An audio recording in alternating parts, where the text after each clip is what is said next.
I'm just saying. That's what fucking Not Fox says.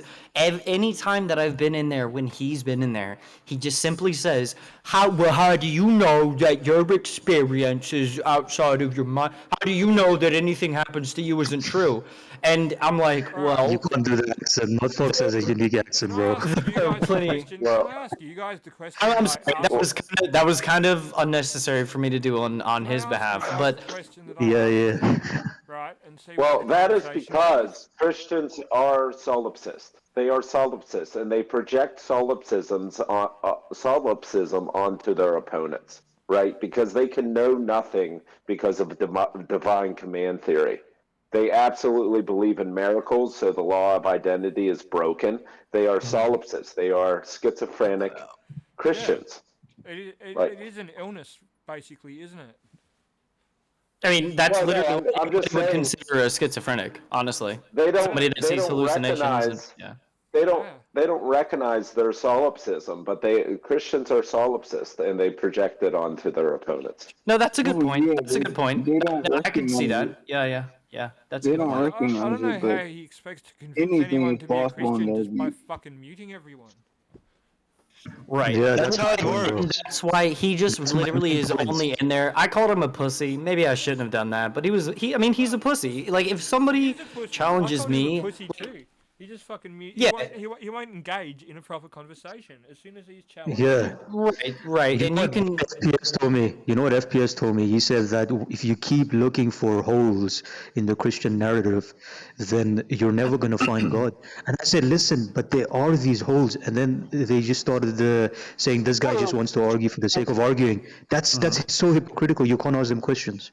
Do you get right. what I'm trying to say? Well, yeah, exactly. The whole point of having a conversation is to challenge beliefs, specifically in a debate Discord, like in a Discord like this, where the whole intention of this is to have a conversation. He needs Well, to I would change. say the altruistic version is like have a conversation where you can like maybe challenge someone's beliefs or your own, and then have that conversation where it's like, oh, okay, well, I never thought about it in this perspective, but that dude's not looking for any other type of perspective. But He's FPS just is better. he I don't want literally to slander creates him. the channel Yeah. to just give a sermon. That is literally what he's doing. Yeah, fucking oath. Yeah, they but just FPS is want to better. believe I in don't want to sin. slander him They to that high degree. He is a bit better than the others. Carry on, they sorry. they just want to believe in evil. They want to believe in sin because they're Here's what I got. Listen, perverting the meanings of bad and good. Like they're equating right. God with good, which is a fallacy, I and they're can't wait. I can't wait until this rapture of theirs never fucking happens. I can't wait until it never happens. because the reason they want to believe in evil as defined as the absence of God is so they can hand wave away the evil the bad things that their God does, like promoting genocides, rape, slavery, cannibalism. Like God does all this stuff in their source material, so they want to excuse it and call it good because God did it, right? They're perverting the definition of good and the definition of bad by believing in sin and believing in evil, right? I And they love that. project. I love that because Satan does not exist in the Old Testament. For these Christians that really harp on like, okay, well, it's so funny because they cherry pick the Ten Commandments. You ask any Christian, the Ten Commandments, which is the Old Testament. They're like, yes, you have to adhere to it. It is it. You have to adhere to it. Our God said this, but then they also talk about Satan, and they're like, well, Satan was the snake. Not really. Satan was never mentioned in the Old Testament in any capacity that we understand Satan to be as we do now, as like the Punisher of not even the Punisher, just the person that like holds all people that do bad things when they don't go to heaven. They don't want to have that conversation because they're like, Explicitly, yes, but indirectly, he is like the serpent and all of that, you know. well, I So, mean, yeah, yeah, I mean, there are different ways that you could look at it, but like holy, so like interpreted, yeah. Satan is not mentioned in the Old Testament at all. Well, when they tell you you just want to sin, you say, no, I want to do good things and avoid bad things, right? I don't want to excuse bad things as good by Well, how do you believing know in what's good sin, if you're right? not basing it on the values of God? right? Well, it's our It shared couldn't be good, naturalistic, right? What is that voice atheistic from? reality.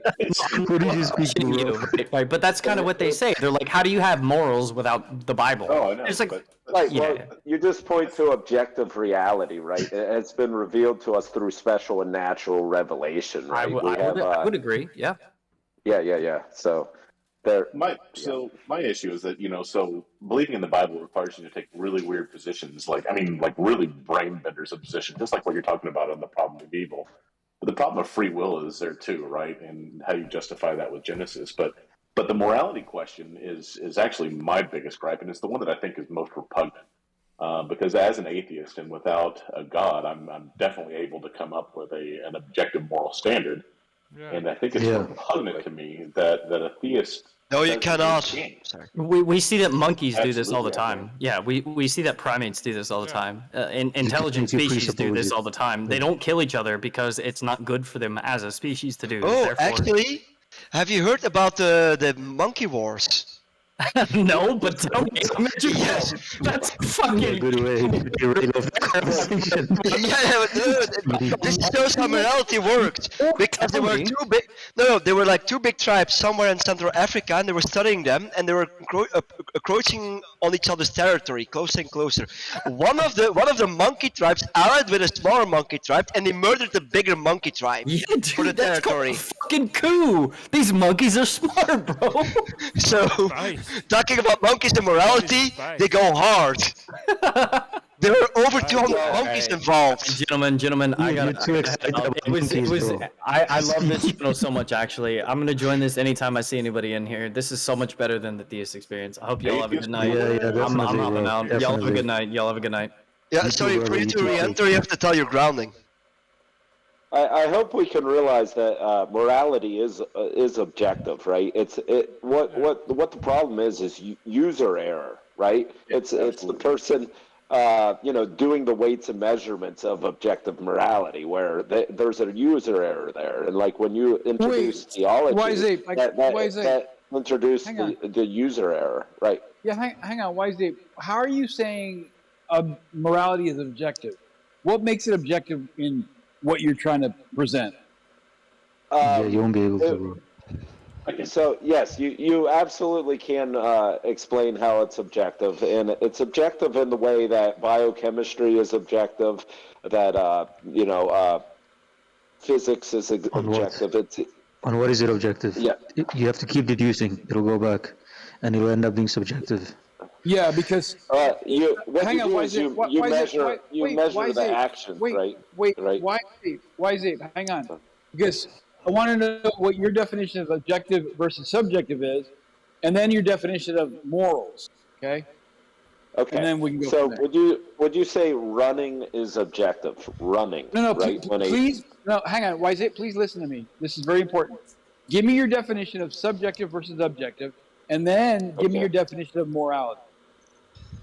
Subjective would be what a person thinks through his experience, like his perception. It's the way he. Would it be simple? Would it be simple to say subjective is stance dependent? Yeah. Would you agree with that? What do you mean by stance dependent? It requires an opinion, a thinking agent. It's mind stance dependent. Okay. Okay. Yes, Cool. yes. So now, what do you think? And what do you think objective is? Objective is something like a rock without a mind observing it. It's Right. something The rock exists. It doesn't require a mind for it to exist. So it's stance independent, right? right. So All right. Great. Yeah. Great. So now, what is your thoughts of morals? Like, what is morality to you? morals are like an action taken, like walking or eating, right? We can objectively say something ate something, or something saw something, Ooh, right? okay. This is where I disagree. This is where I disagree. Yeah. This is where I disagree with you. Morals are Okay. a set of values and behavior principles, right? Morals are not just actions like walking and eating. That's not morals. Morality has to do with value systems, like how it causes change and effect upon others. Action, morals infuse, you know, It's I about would say whether that the action. It's about right or wrong, and that's the value system, and that comes from thinking can't- agent. Can you have morals without any actions? Yeah, you can think about it, right, before you act upon it. So Yeah, but the what are you moral start. thinking about? You're thinking about an act, right? Wait, of So, course, right? So like, yeah, so morals involve it starts with the acts. thought. So that's where it supports it being Yeah, subjective. but what do Hang the on. thoughts? Hang on. What? Hang on. It starts with the thought, therefore it's subjective. So you're having the moral thought, right? You're not acting out Yes. yet, Yes. right? Your delineation. You're thinking. You're making a decision, right? You're placing value upon this action. So it's not the Yeah, yeah. action; it's the value you place upon it. Yeah, but what are you thinking of?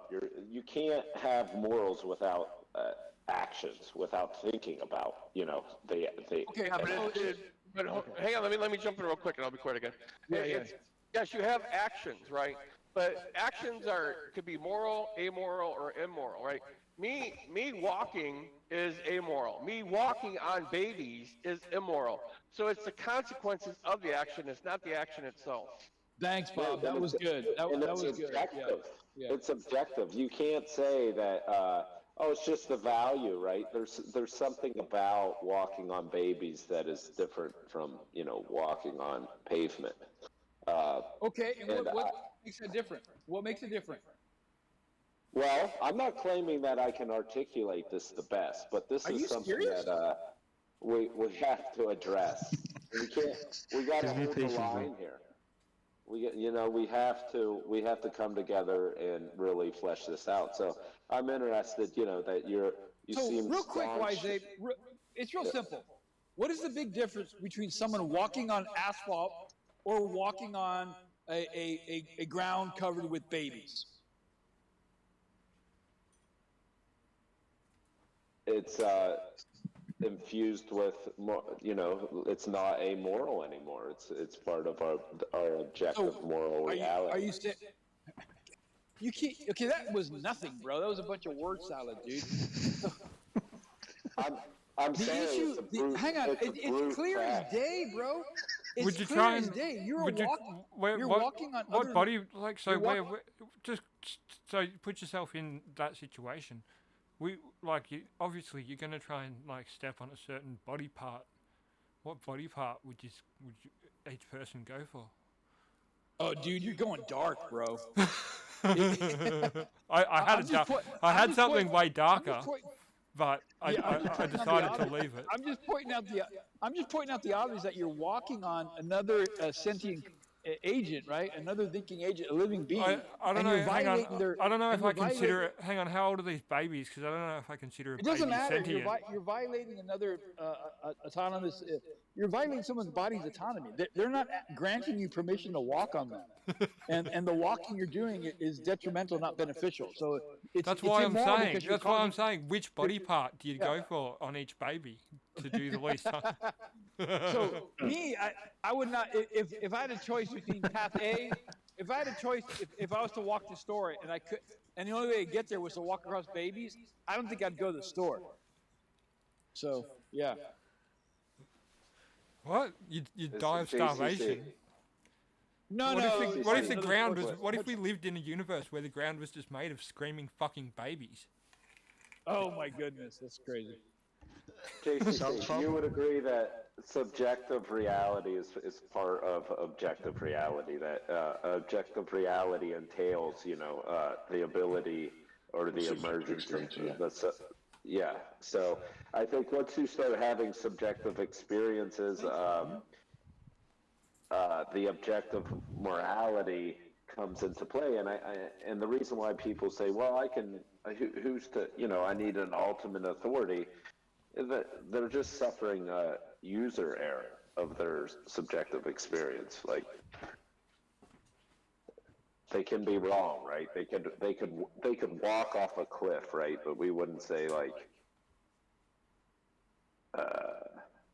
yeah, they're just making mistakes with determining what objective reality is. Or objective morality.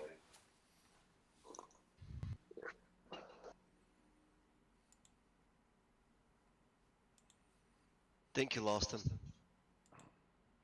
Hey, If there were no right, human last two. beings, if there are no human beings, is there an objective morality? What? No. There's no need. No, I was asking the other guy that's saying there's objective morality. He's asking Wise Ape. Yeah, Wise Ape, you still have not really clearly, distinctively said what makes this morality objective, right? So it's like saying, if there was no awareness, would there be awareness? Right? It's an emergent property. And it emerges from where? I don't think it is though. So, No, it's maybe not, you guys but- can help me. Maybe you guys can help Go me ahead. frame this up real quick because I feel like maybe I have a really naive view on what morality is, because morality to me is not necessarily something emergent, but it is something related or specifically entailed from the fact that creatures have will, right? So it's a new concept in which we have a paradigm where creatures have a desire to live, have desires for their outcomes in their lives, right? So morality is specifically related to the relationship between any two creatures' wills, right? And what is an immoral action is an involuntary imposition of will. And that seems to me to be objectively true. It is simply the fact that morality and immorality are defined as impositions of will. Well, so when you want yeah. to know if something is an immoral action, you just need to determine whether or not it's an involuntary imposition of will. I would recommend listening to Sam Harris on this, because he talks about, you know what a theory is? It's our best supported, explanation, whether it comes from the medical or scientific community. So when it comes to morality, like we often treat it like, oh, it's all equal. It's the Christian has an equal say to what the Taliban have to say, or what the psychopath has to say. Like, no, I think there's, just like we wouldn't agree like all opinions are equal on biochemistry or mechanics or whatever. There seems to be a lot of user error, and collectively we could come together to like at least glimpse what objective morality might be, right? Because there are fucking retards, right, that have opinions on their will or their desires that are just, they're sitting there smearing poop around the wall. And the God of the Old Testament in Malachi 2:3 smears poop in people's faces, right? So this is something that is archaic and really isn't on equal footing too. This does. So that's a religious thing, is it? That's fucked up. Yeah, I mean, I heard somebody say something about impositional will. Yeah, that's like that's the Tom Jump kind of thing. Right? Any impositional will is like immoral. But the thing is, and Tom Jump wants, T Jump wants to say there's something like the force of gravity. There's something in nature itself that makes it objective, right? It's independent of minds and stances, right? There's something about nature, and then we'll discover it maybe someday, right? That's his hypothesis. We'll discover it, and he's you can make predictions about it. How our moral stances are changing. We're becoming more moral, I guess. Yeah, yeah. Yeah. You could That's fine if discover that's fine if you think there's something in nature that's moral, right? But without humans, I mean, and even then, it's still it's the action, right? Like you said, with walking on concrete or walking on babies, one is immoral, right? Walking on babies is immoral, right? And it doesn't matter about the will or anything like that.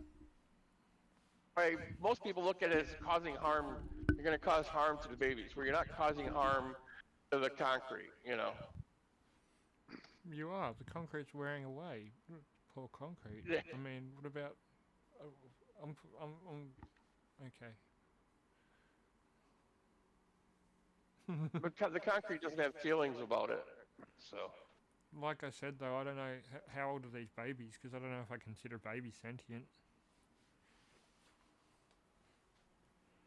Well, you can pull up any excuse, right? Me standing in an empty room, swinging a bat in a circle, Dude, and then if I'm me out of standing in a room, if I'm out of either me coffee or standing in Red Bull, and I have to walk over babies to get it, I'm walking over them babies. or me standing in a room with You a don't bunch of grown consider adults babies. swinging a bat. Wait, you don't consider babies to be sentient? Are you serious? Are you that Yeah, retarded that you I can't said see how old sentient? are these babies, can't because see- I don't know if I consider a newborn baby sentient. But you can't And see see, babies that would react. be You can't see babies react to a user error. external stimuli. You've never seen a baby react to external stimuli.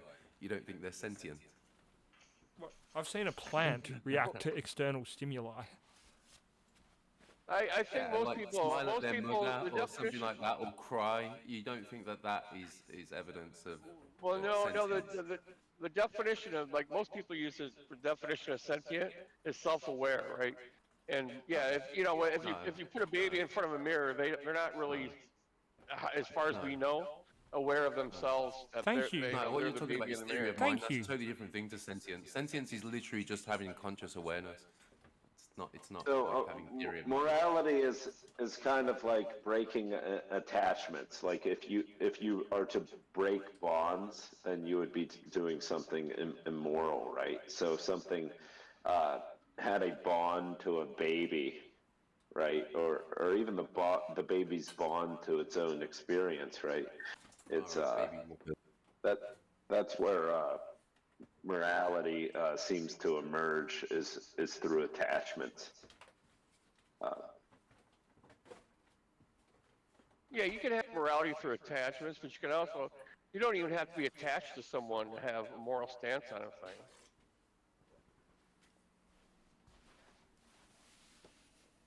Right. If the things could be attached with, looking at it from a third party perspective, morality seems to emerge. The awareness of that, right? Rocks grinding together, they might not be aware of what's going on, but as soon as somebody is aware of, morality seems to emerge.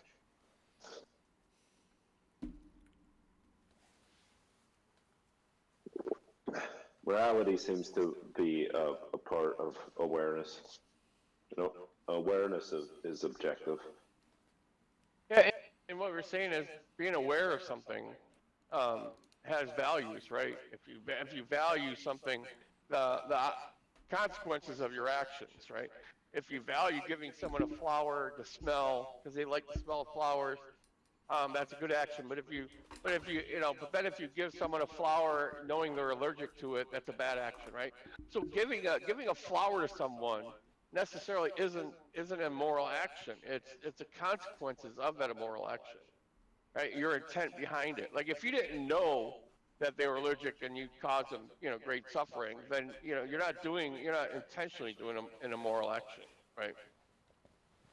So Yeah. just to say something is objectively immoral without, where was I going with that? Just saying there are objective morals to me doesn't seem like right. You need two parties. Like you living on an island by yourself, not interacting with anybody anywhere. You can never perform an immoral action.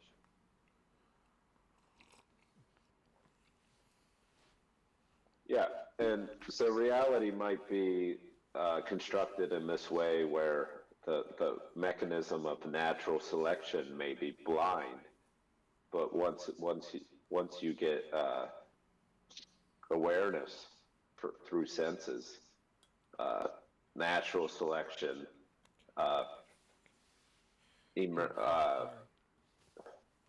transcends into morality.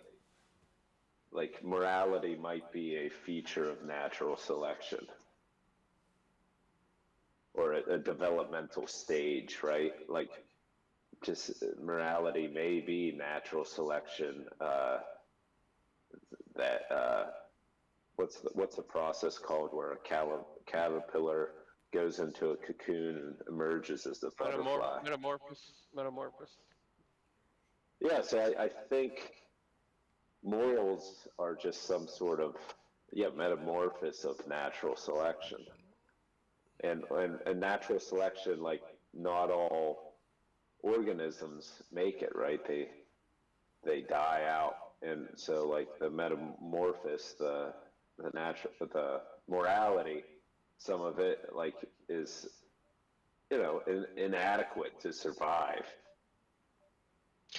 but it's probably originates from natural selection and whatever genome or I forget the term for the physical structure of things. It goes from a genome to a, I don't know.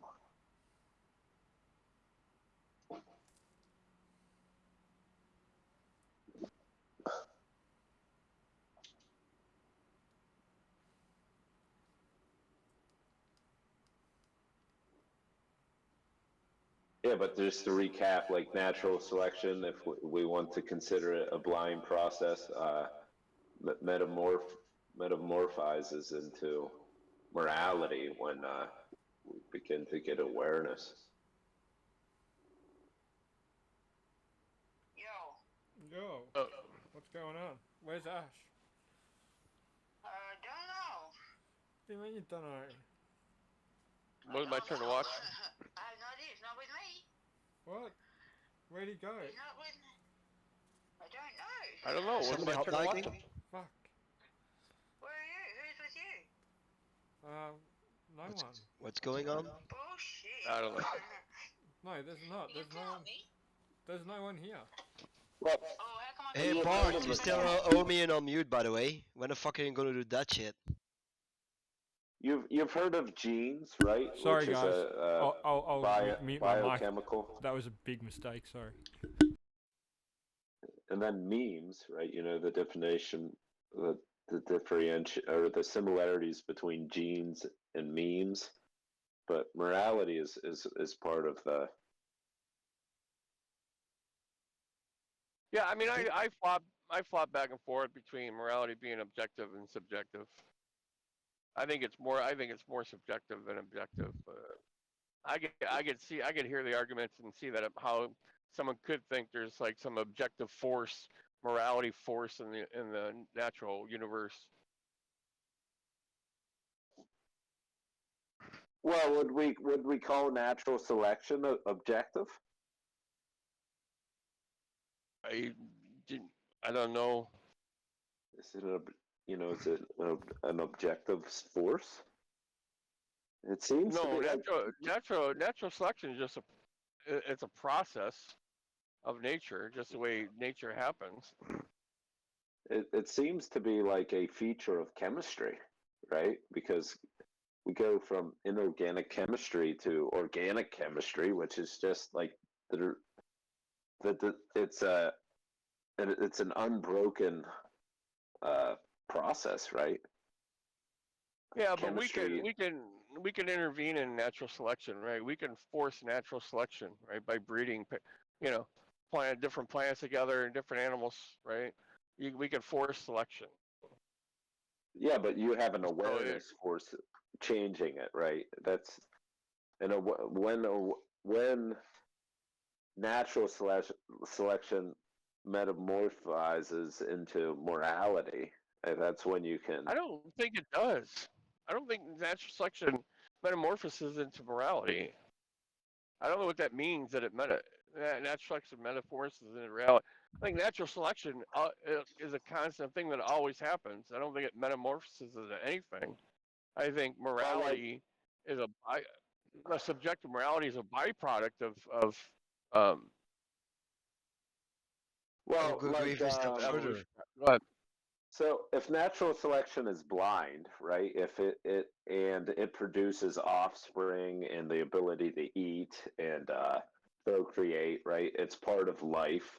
Without natural selection, without biochemistry obeying this property of procreating itself and naturally selecting for what continues to survive. Uh, Without that, like, and it leads to an awareness, right, within creatures as of ourselves.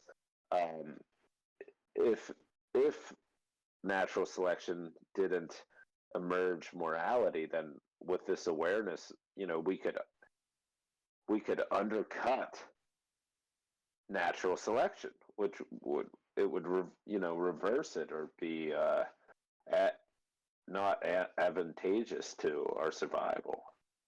But if somehow morality is like the manifestation of natural selection through awareness.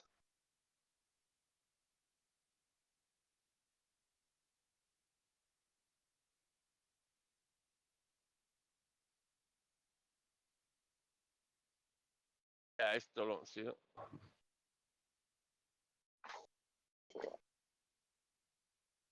That's the beauty. You don't have to. Yeah.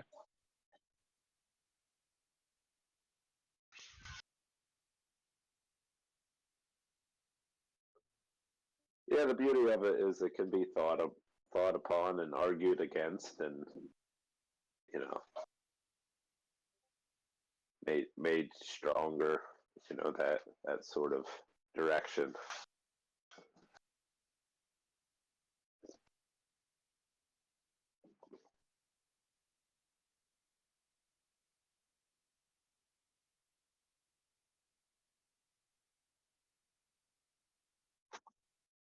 Three.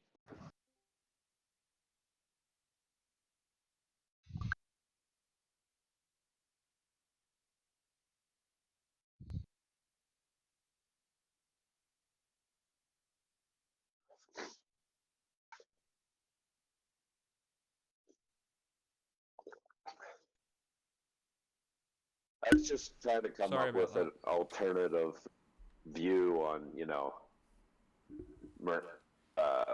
good and evil. The theists are always just saying like, well, you can't be justified, and I.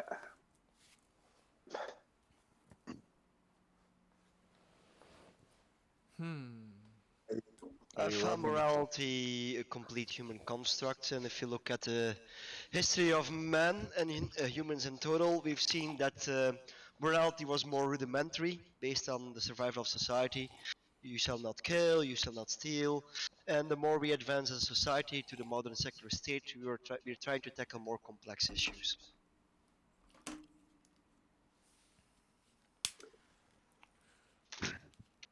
Which also in my eyes gives the reason to so many split on what morality is. And people want to go back to rudimentary or quote unquote objective morality.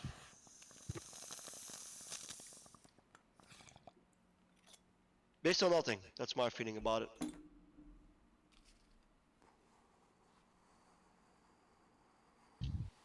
Well, Yeah, human constructs are still a part of our naturalistic world, right? Mm-hmm.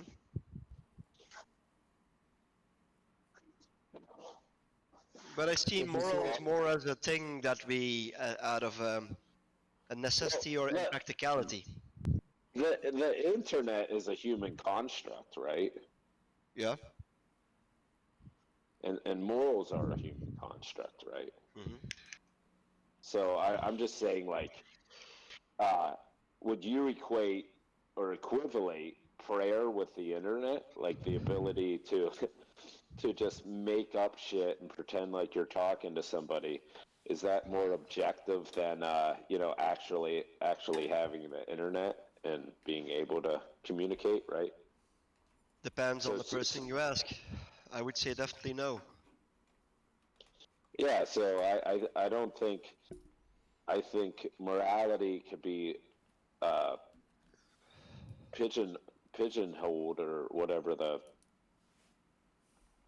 phrase is for you could have some really bad morality objectively if you compared it to like people inventing the internet versus prayer.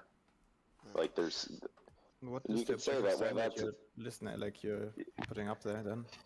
Like it's not like a meter or something, you can't like measure that part. Are you just using progress? yeah, actuality would be the standard of that we go by, like to determine what's good or what's bad, like what's actual, right? So certain actions, Both the prayer and the technological process would be actual. yeah, yeah. The internet is actual, prayer is imaginary. It's Prayer an itself is attempt to happening, do. right? It's just not like all the things they imagine about it won't happen. But like, both of these are actual. Right. Like people don't even say like, "Oh, I'll pray to you," right? Like I'm going to communicate to you through prayer. Like they don't even try that. It's just like, "Oh, we'll ask an imaginary sky daddy. We'll pray to it, and if it responds, fine. That's an answer to prayer. If it doesn't, that's an answer to prayer. The answer was no." But like the internet, like you can get results from, Yeah, I and agree. You can certainly, also technically get results from prayer, right? Even if it's not the results that the person praying for gets, right? If they get like if they basically get the same benefits as from meditating or something, that's also a result. Like, I'm not saying that prayer works or anything. I don't believe it does. I'm saying that I don't think you have a standard there. If you just put progress as a standard, like, cool. I don't think that makes it the standard everybody has to aspire to. you don't think the internet is more actual than the prayer, like the Like the results, yes. Like, obviously, but yeah. like that's not the internet is not a process that you use to author results. Like, I'm not sure what you mean by you actual there. That just seems like the wiggle you word you're using. you I can think you use need to the define internet to actual, prove. not on your meaning. That might help this progress along a bit. Yeah. You can use the internet to like guide logistics, to get goods and services around the world, to communicate ideas and stuff. Like you really can't use the prayer for anything, Well, again, right? like you can use prayer as a form of meditation, and that might help you calm down. It can also be like very toxic, like Christianity can have, or like whatever religion you follow can very toxic results for you, like socially, if you feel inadequate or if you feel like you can't follow up to certain, like let's say you're gay or something, right? That's a strong one, right? So that can have like horrible effects. Like, you cannot say that about the internet. At the end, it's back to subjective measurements. Like you don't have a measure stick that's like, okay, this is a meter and everybody agrees it's a meter, right? And then now you can apply that to something can measure its height. You don't have that stick for morality. You don't have, this is the morality stick. This is one bit of morality. And now we measure these two actions, the internet and prayer with this. Let me demonstrate how the internet is vastly different from prayer. Like if you were quadriplegic and stuck in your house and needed to eat breakfast, right? You could pray for eggs all day, and maybe through chance, right, eggs would be delivered to your door. Or you could use the internet, and actually, I mean, it's a hands down win for the internet Well, for actuality. well, you're talking physical things, right? The other guy was mentioning was the other person was mentioning was mental things, right? So if you're going through problems and stress in your life, which too much stress can cause heart problems and all that other stuff. So if you take the time to pray and like go into a meditation state, right? That does there's health benefits for that, right? Looking on the internet doesn't always give you health benefits, right? It's looking at a web page, right, might teach you how to meditate, how to pray, but reading it doesn't really give you any. I mean, I guess you could find like photos that are tranquil, that might help you calm down and relax, right? So Yo. yeah, I guess you could find something from the internet too, but I mean, let's take something that maybe you can do on both, right? You mentioned the X example. Let's do something else that maybe leads into the different direction. Let's say you have a teenage girl or something, and she prays for, Yo. I don't know, she Yo. prays for a boyfriend or something, right? And then like she has introspection, like maybe you can consider things more. It has time to think for herself about these things. Maybe she's online and finds a space where she meets like an old creep or something. Like that's a bad outcome compared to the introspection, which might be a better outcome where she might like sort things out for herself, learn more about like what she actually like wants and why. Like there we can see, okay, this prayer, even though like we don't believe that it has any of the assumed higher power, whatever meaning, it can have a positive outcome or something. That's why I think you have a problem with just saying, okay, we have this objective measuring stick of morality for these two actions.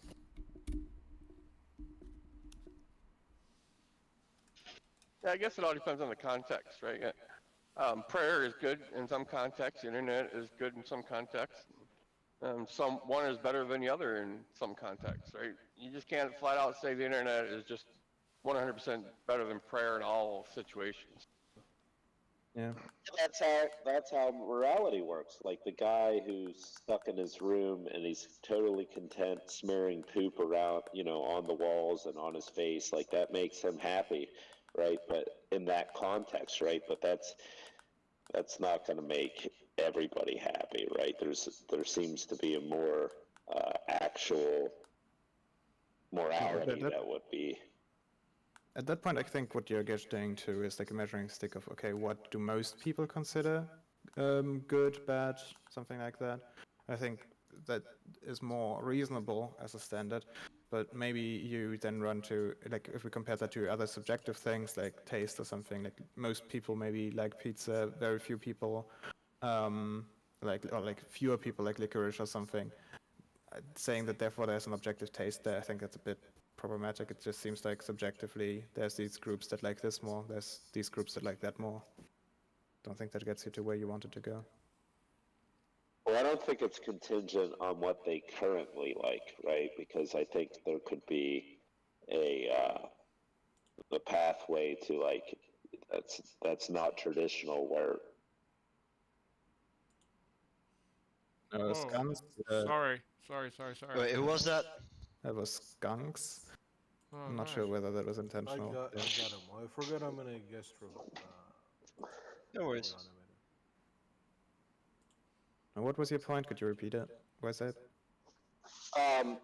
There may be many peaks and valleys on the well-being landscape, I'm right? so sorry. I'm not appealing to what the majority think would make them happy. I'm saying like there's an objective morality that if people adopted certain certain what's the word? Principles? I don't know. Yeah, like philosophies or principles, right? Yeah, that there may be an objective principle that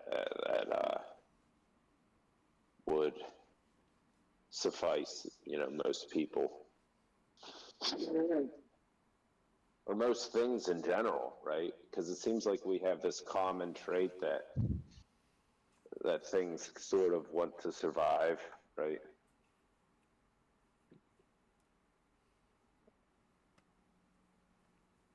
Yeah, sure, things want to survive. Mm. We put that as a standard, like what helps survival. I mean, you can try that.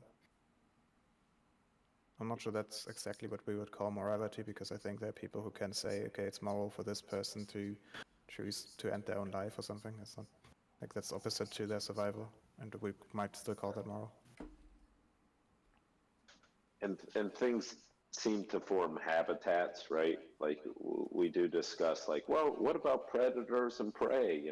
But like a lot of times there's a balance.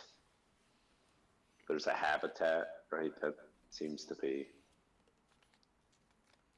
a moral thing when things are. There seems to be something that sticks out for me quite often for morality. Like, so you can have an action which, if you have consent, that action is not immoral. whatsoever. And maybe someone could even say perhaps the action is even moral, right, in some circumstances. But like as soon as you do that same action without the consent of the person that it's affecting, well, then it becomes like clearly immoral to people, like stealing, for example, or having sex with somebody. These kinds of actions, like taking somebody's computer, right, like with their permission, that's just not immoral whatsoever, right? And in fact, like you might even be doing them a favor in some circumstances. But as soon as you were to do that same action again, and this time you were to do it without consent, and you were to just impose your own will upon this person and their property, um, well, then all of a sudden it becomes quite clearly and obviously immoral to people. So Well, consent. for me personally, I do, I do see a lot of like consent, impositions, things like that, to be like quite central um, to my sort of perspective on morality. Well, consent's part of it, though, right? It's not consent's part of it. It's not always consent, right? Like if you've seen someone fall over clutching their chest, right, and you're next to a drugstore and you break the window of the drugstore and pull out a defibrillator, right, and shock that person and you save their life, right? Nobody gave you the stoner didn't give you consent to break the window, and the guy laying on the ground didn't give you consent to shock him, right?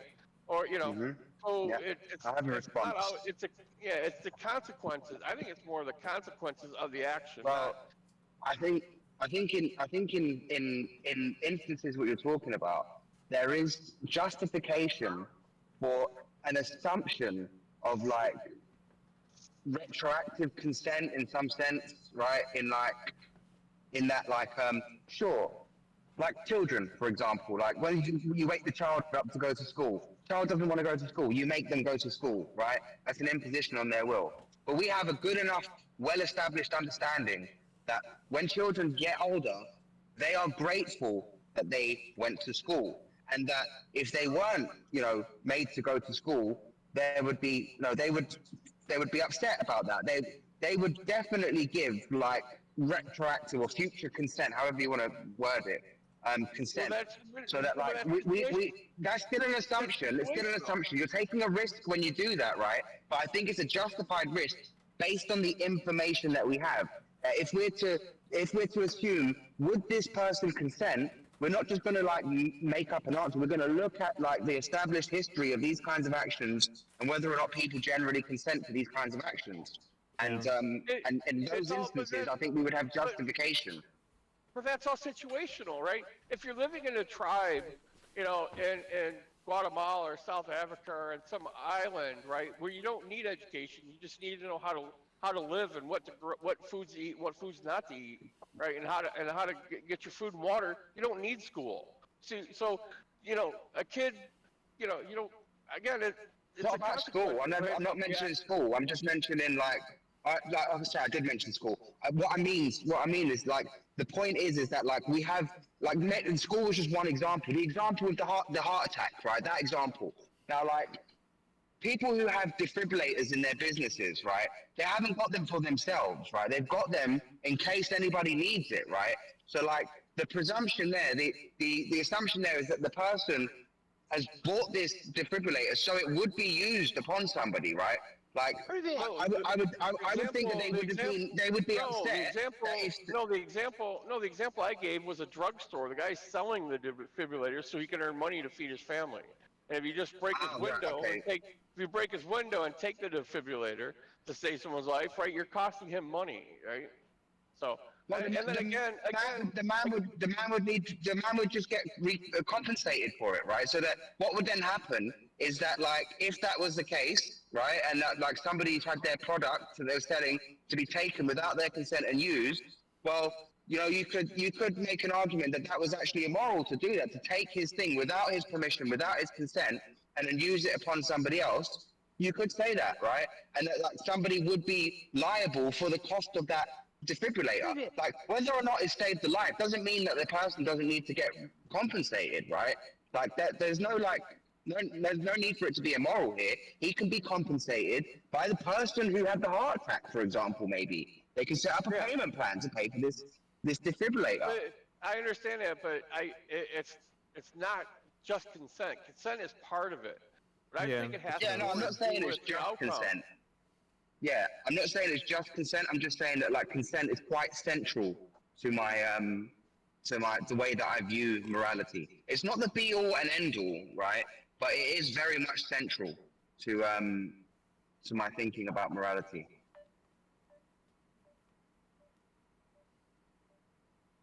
Yeah, I think we can all agree that part. Sure. I don't think it's the major part though. I don't think consent. I think consent is like a small part of it, in my view. Again, to me, it's the consequences of the action, right? Then it would be immoral to have children because children can't consent to being born. That's stupid. Well, they might. We already but he's ran the talking point that consent isn't everything. Yeah. Imagine if Yeah, that's no, how. it's- Imagine it's if that's nothing- how it- the fucking human race ended. Wouldn't that be pitiful? Like, look at you guys trying to formulate your little theories without reference to God and how pathetic they are. Doesn't that indicate something to you? What? No, it Yeah, doesn't. there is no God. We don't need a God. It takes work when you have to flesh out your views without just assuming your conclusion and your premise. No, you don't. You never get anywhere. All your philosophies end in ruin and disaster. We don't get anywhere What are you on this about? stuff bullshit, dude. All you're doing is Yeah. chasing your tail. It's fucking pathetic. Keeping it real. He wants someone else to tell him what right and wrong is, right? He wants somebody else to tell him what he thinks about right and wrong. That's what he needs. That's what exactly. He needs so. Imagine thinking you need someone to tell you what you think.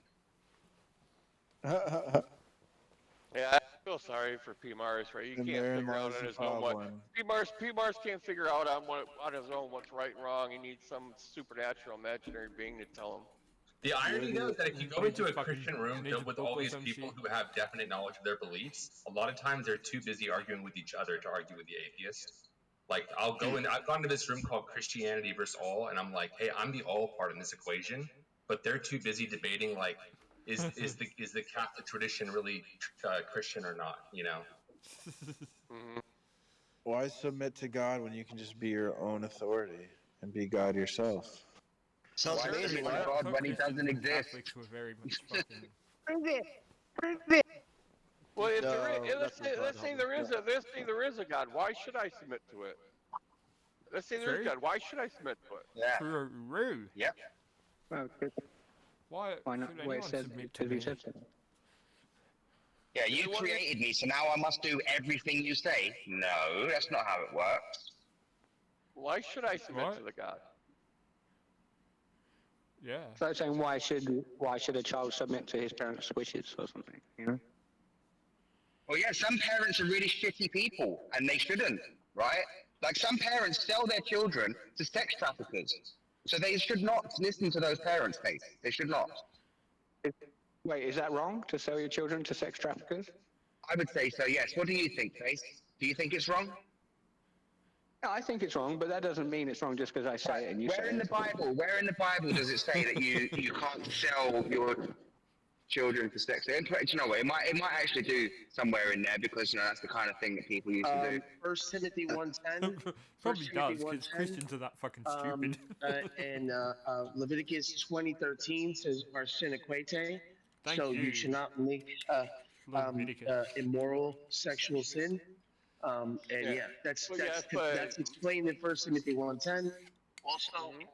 Well, I mean, like, think about this though. If your daughter has sex, I understand. yeah, Bro. if your daughter has sex with a man, right, out in the field, and they're caught, well, then the man has to like pay 50 shekels, right, to the dad. Like, I mean, you know, like I understand that there's like culture behind that. Obviously, she wasn't a virgin I understand that, but That wasn't out in the field. No, but as a parent, you could sell your daughter into slavery to pay a debt, right? So it doesn't have to be for sex trafficking, right? Just selling your child to someone else is just fucking immoral. But you know, God thinks it's okay and cool. What? Yeah, well, don't get mad when your daughter becomes a prostitute because you raised her with secular humanism values. Yeah. Do you think most kids of atheists to become prostitutes? If she's happy being a prostitute, she's happy. If she's happy being a prostitute and doesn't cause her any harm, go for it. Yeah, And if you're happy with your daughter being a prostitute, go for it. I don't see a problem with women Me or either. men. I don't Me see a either. problem I'm with guessing that consenting adults being prostitutes, Nothing is wrong. men or women. Right? Do whatever you the, want. the funny thing I is that see lots of, most I see prostitutes lots of probably things have wrong. religious parents. As long as it feels good. Like if my My daughter God, goes to I bed, just I'd noticed be very fucking easy to before I upset. If just my daughter clicked becomes onto a an audio prostitute, I device wouldn't really that had care. Like music that's if playing. that's what she wants to do, So if that's her sorry. passion. If she freely chooses to do that, that's like not bad. If that's if she really likes Not bad it, at why all. not? Exactly. True. You guys I'd are be so more mad if wise. she like makes a scam business, like stealing people's credit card data or something. I'd be more mad at that. Also weird that you would just bring up daughters there, not just. I mean, that's fine. That's fine, P. Mars. You don't think Are any of you prostitution guys should be a thing? selling your Yeah, that's daughters? fine. I'm just What? asking for. I'm asking for a friend or any of you selling your WTB. daughters. WTB No, daughter. I'm not selling my daughter. Okay, I was just asking for a friend. And both my daughters got married, and I never gave away their hand in marriage because I didn't own them. Based. Yep. That's And they based. both have daddy issues. No, yeah. What daddy issues do they have? What daddy? Yeah. Tell me, P. Mars. And if what she don't daddy have issues they daddy have, tell issues, me? I don't even bother anyway. Apparently he already knows them, right? P. Mars will never have this problem because he'll never have kids. Incel for life. What incel group do you belong to, P. Mars? Which chapter? The one that doesn't shoot people. Oh, that's gay. Oh, you just hang them. Is that what you do? No, we're non-violent. Gay. Sure. Wait, P. Mars, do you think it's a good thing? Do you think it's a good thing to stone a girl if she's not a virgin on her wedding night? What? To stone her? What? To Stone her get her to death. stoned? Yeah. Do you think it's a good idea to stone a girl to death if she's not a virgin on her wedding night? Oh, no. If she's a virgin, I'm Well, probably not. I'm probably not interested. The Christian Bible thinks it's that's a thing you should do. Where are the Christians that do this? Yeah, but it doesn't matter. That's what your It stupid doesn't fucking Bible matter. says. It doesn't have to list. It doesn't have to give a list of this person and this person did it. The Bible says that if your daughter, if you discover that your new bride wasn't a virgin on your wedding night, you take the girl out and you stone her to death. Yeah. So the Christians are supposed to do that, but they don't because they must not understand the Bible as well as you do. No, they don't do it nowadays because they realize it's a moral thing to do, and their morals have improved and they're not based on God. Why does it say it in the Bible, P. Mars? True. Why does it say it in the Bible? Regardless of people do it or not, like regardless of if people do it or not, why does it say it? What do you think the reason is for it saying that? What? It probably says it because it's the right thing to do. So it's the right thing to do now. Now you think it is the right thing to do. Right, okay. Yeah.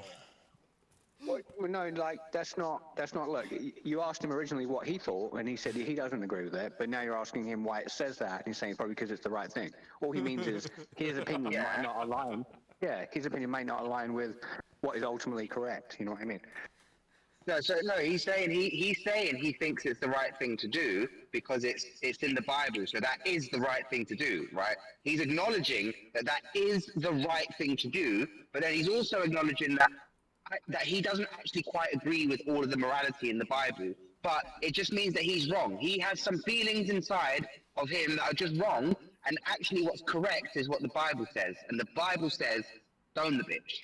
Stone Yeah, the if I'd have bitch. been at Bob's daughter's Even weddings, if she I would fucking, stone even if both she of broke her them hymen riding a first. horse, fuck it. Kill her anyway. Would you stone your whore daughters, Bob? No. I would not stone my daughter. But if they wanted to be whores, Yeah, I but what wouldn't about stone your them. whore daughter? Yeah, Would like you if I had a stone My daughters daughter, aren't whores, but if they if I had a wanted daughter, to I'd be endorse her whores, I being a would not whore. stone them. Well, they weren't virgins on their wedding night. Presumptuous to like right? criticize an If they atheist were by virgins saying, on their wedding like, night, they wouldn't be if you getting felt married. a certain way, you would just do this thing while admitting that if God felt a certain way, you would do that very same thing. Like, I mean, what's the qualitative difference here between God wanting something to happen and an atheist wanting something to happen? I was just he seemed interested in stoning his whore daughter, so I don't know. He brought But it like, up. if God wanted to stone a daughter, like a lot of Christians would say, well, divine command theory, I'm going to obey that. So what's the difference between God wanting to stone someone to death and a person wanting to stone someone to death? Well, God's the moral authority, and the person is a I piece know. of shit. But what does that even mean in that context then? Because your criticism against atheists is like, just do whatever you want if you feel like it. Well, if God just feels like stoning someone to death and it's justified, then what's the difference? The difference is God is the authority. God's Yeah, allowed to I do don't it. feel like That's the that's adding difference. anything to the equation. So it's okay to You're just stone the changing bitch the to death. subject. Does anyone Well, remember that Dramatically.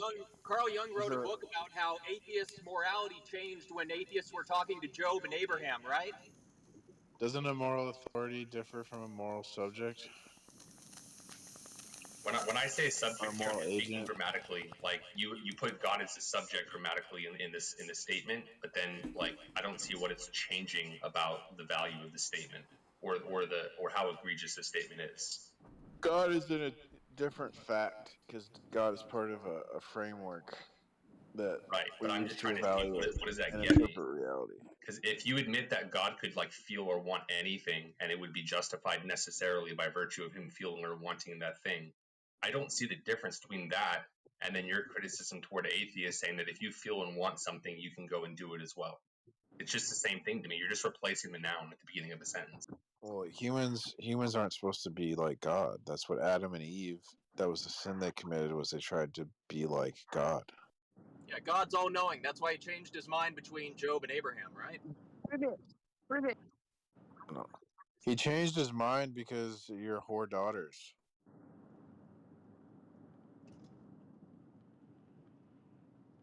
And my whore daughter still wouldn't sleep with you, so.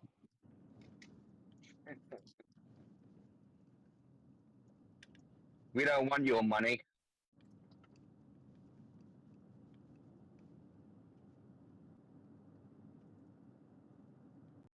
How does that make you feel, P. Mars? My whore daughter still would not sleep with you under any circumstance. How does that make you feel? Doesn't make me feel anything. Oh, you don't feel a little bit sad? So what is the idea here? We're saying that like to be a whore daughter is fine, but to stone someone who has broken the law of God, that is blasphemy or something, right? Yeah, Yeah, but to Chase, stone what's the somebody. difference? Yeah. Go ahead, London. I'm sorry. Sorry. No, go on, Ben. Go on. I just talked. Yeah, I want to say you can jump in. Well, no, I mean, is that really a serious question, Face? Is that serious, right? Like, It sounds like you that's what don't you see guys the believe. difference. You don't see the difference between finding it like acceptable, being able to get on with the fact that like your daughter likes it up the backside or whatever, whatever you want to say, she's a whore or whatever. Like, are you seriously like asking the question like why is that okay? But like stoning somebody for having sex and not telling someone else about it, right? Like killing someone for that, right? You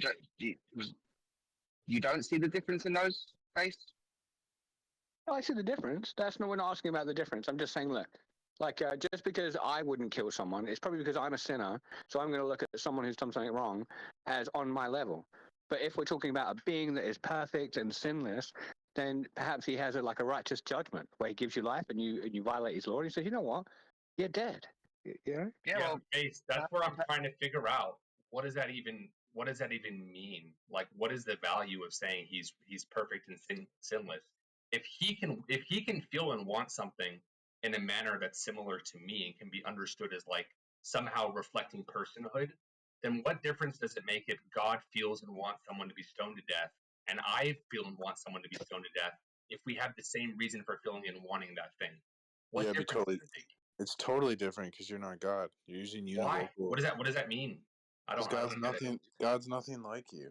That's what it means. So So then how, the way you of think course and feel God is is nothing nothing like like. me. You use personal pronouns to refer to him and you say that he has thoughts and feelings. The only way that you can even understand of God is by making people a reference point as an analogy. So he has to be something like me according to your own worldview. Yeah, but you're using. In fact, he made me in his image according to your own worldview. No, this is I disagree. I don't think he was made in the image. I agree with the other guy. He is not like us. The whole analogy of the apple, like knowledge being pain, and knowledge being something that you need to gather after a painful experience, something like that. God can't have that. He's omniscient. He knows everything. That's the problem. Like, if God can decide anything, he doesn't know why he's deciding it, because he's never felt pain. He doesn't know why he has the knowledge. I don't want to talk over you, Christian. It's just such an important point to me. Like, I feel like on this case, Christians like to have their cake and eat it too. On one hand, I feel and think a certain way morally because I was made in God's image and His law is written on my heart. But the second that I try to actually examine that, you get out of any problem by saying, "Oh no, no, no, no, no! Your issue is that you're saying God is like you. That's not allowed. Therefore, I can just put God at the beginning of any sentence and justify the predicate." I'm not. That just to me seems like you're trying to have your cake and eat it too. I don't know how to engage with that. Remember, we have that whole thing of let he who is without sin cast the first stone. So the idea being that there's no point you bringing someone under judgment if you're the same as them, but it's different if you're a being that's perfect. Okay, but I mean, obviously, you would also grant that God will grant, like, God will demand that people carry out His justice in some respect, right? So, like, this is where I'm just trying to understand the meaning of that sentence, right? So you're basically saying, okay, God is perfect, and therefore He can feel and want something in a similar manner as me, but He can only be justified because He's never done anything to warrant that punishment, is what you're saying. I think so. Yeah, like it would be weird for Wants you. and desires. Why does God have wants and desires? That could be an answer. I'll grant that. That's actually a good response. I'll think about that. Actually, I mean, I'll consider that. I'm not being sarcastic, too. Okay. Well, the thing you just said, all right, is in the Old Testament, right? But God did want the people that have sin to cast the first stone, right? There's all kinds of situations where He says, stone your unruly children, stone the child that's not a virgin on a wedding night, stone your family members that try to lead you to follow a different God than Him, right? There's all types of places in the Old Testament that God says, hey, go ahead and stone these people to death. And then Jesus comes along and says, hey, don't stone these people to death, right? Seems Well, yeah, that's contradictory to me. shifting it like different covenants, and why is it that God would decree different rules, right? But I think what Faith is saying here is that even if you stone someone to death because you're obeying God, the qualitative difference is that God is the one who's made the command, and since God has never done anything to warrant punishment, He's the only one that can he's the only one that can demand that without being a hypocrite. Whereas a human could never do that without being a hypocrite. I think that's the counter argument that we're working with right now, that we're up against. Right. Yeah, I didn't And that see thing that. and even that thing in the New Testament. I've got a dog barking here, but even the thing. Sorry, but even the thing in the New Testament where Christ says, let he was without sin cast the first stone. Even that, he's still under the law of Moses, because according to the law of Moses, that you have to have a male, like a man and a woman. That's so fucking annoying, man. But you have to have. You have to have a man and a woman, and you have to. Isn't that not even included in the original manuscripts? That's a later addition to the text. Sure, yeah, but it was You quoted. don't even necessarily have to claim that. It was quoted in 125 though by the church fathers, so that's an interesting thing. That, but really, what we're saying is that you have to have at least I think 2 or 3 witnesses who saw the deed, and you also have to have the man and the woman, and they only brought the woman, and they didn't bring any witnesses. So it's thrown out, even under an Israelite law. You have to have righteous elders, which they didn't have at that time. It was all complete travesty. Jesus didn't throw it out, did he? He didn't say, guys, we don't have enough evidence here. We've got to throw this case out. That's not what he said. He said, go ahead, guys. He said, go ahead, do it. That's what he said. He didn't say, no. He said, do it. But he said, let he without sin cast the first stone. Now, of course, everybody there being sinful human beings, they were all like, okay, no, none of us can throw the first stone. But interestingly, Jesus didn't throw the stone. Exactly. Why is that? That Why implies is that? he was sinful. Yes. Would you like to know why, Mr. London? I would. Excellent, sir. I'd be happy to tell you. You see, Jesus is pointing out that they broke the Torah trying to catch him breaking the Torah.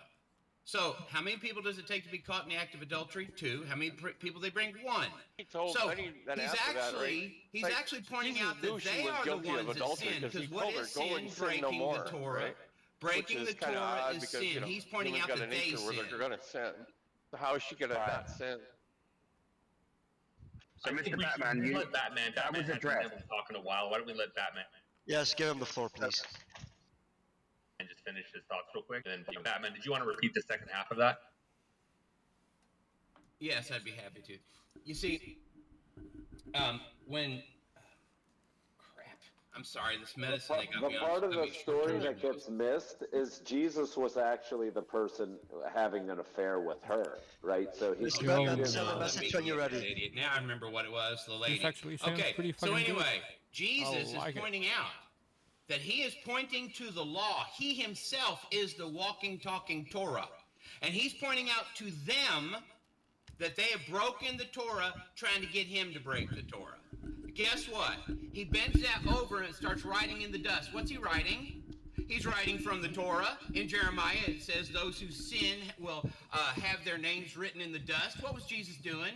Writing their names in the dust. That's why the oldest left first and then the youngest, because they've been exposed to the law longer than the younger ones.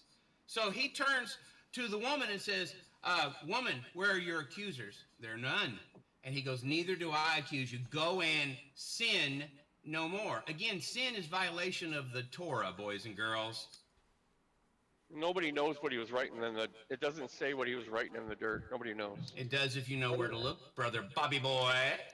And where was the man that she cheated on with, right? It was Jesus. She was in sexual relations with Jesus. I just don't think there's any support for this claim for Jesus being in a sexual relationship with a woman.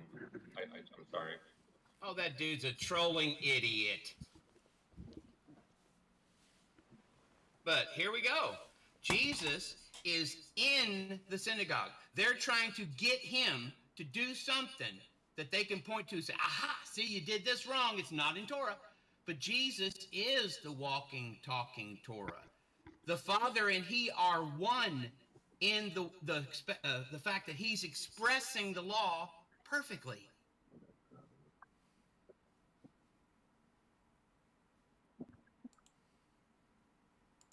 So I'm trying to. I'm just thinking about Faith of Yah's rebuttal to me, and I'm trying to thread through the entire conversation so far. So maybe I'll just summarize the last maybe 5 minutes. But basically, Christian and Faith are alleging that an atheist's sense of morality and application of morality is going to be arbitrary by necessity because it can't be objective. And so then I said, well, how is it any more objective for God to decree the exact same thing? To which Faith said, because God can do so without being a hypocrite. But I guess the question that I'm rolling around in my head is, just because God cannot be a hypocrite when he asks for something, why does that make the subjective morality of an atheist necessarily arbitrary? And that's, I think that's the question that I'm Why does God want us not to sin? Why does God want people who do not sin or will not sin? Why? I didn't know that God did want that. I thought Jesus came to heal the sick. No, he came to heal the sick of their spiritual wounds, which is eternal damnation in a place called hell. But, sir, you've got to ask yourself a question. Why would God want people in heaven with him? I mean, yeah, I get the whole narrative arc of scripture thing. I think I'm looking at a different part of the question right now. I'm sorry. I'm talking about when you know. Testing. Yo. Because he's lonely and not perfect. Oh yeah, this is the question. That is a question. I totally want. Did I come in too late? Why does God want people with him, and was he not perfect at creation? Is that the question on the table? No, I'd be happy to answer that. God wants people who will choose to love him, because love is a choice. I'm sorry. if you will shut up a little bit, I'll tell you. But if you interrupt me, this damn medicine they got me on is going to cause me to forget what the hell I'm saying. Let's all You calm know, down a bit. Come on, boys. One of God's first dictates was to be fruitful and multiply and have dominion over the earth. And Jesus So what was your question, sir? He lived his life in direct contradiction to that, right? You know, he wasn't starting a family, and you know, he was a reprobate. A reprobate. Reprobate. Yes. I think that it would work in the What's Holy everyone- Scriptures, though, for the point that people dedicated their What is life to everyone religion. talking I about? think that might be a loophole. Negative. Skippy.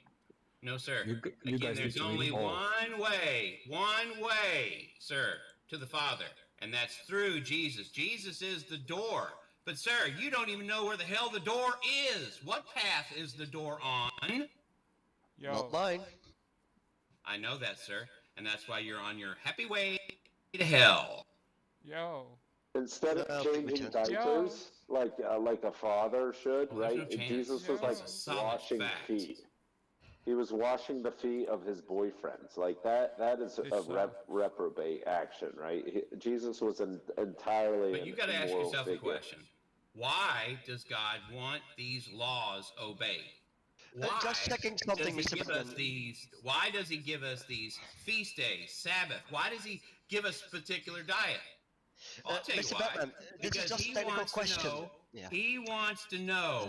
He wants to. If you shut up, I'm going to get to it. No. He wants Yeah, to but know you can't whether continue. or not you love him enough to keep the commandments. That's Deuteronomy 8:2.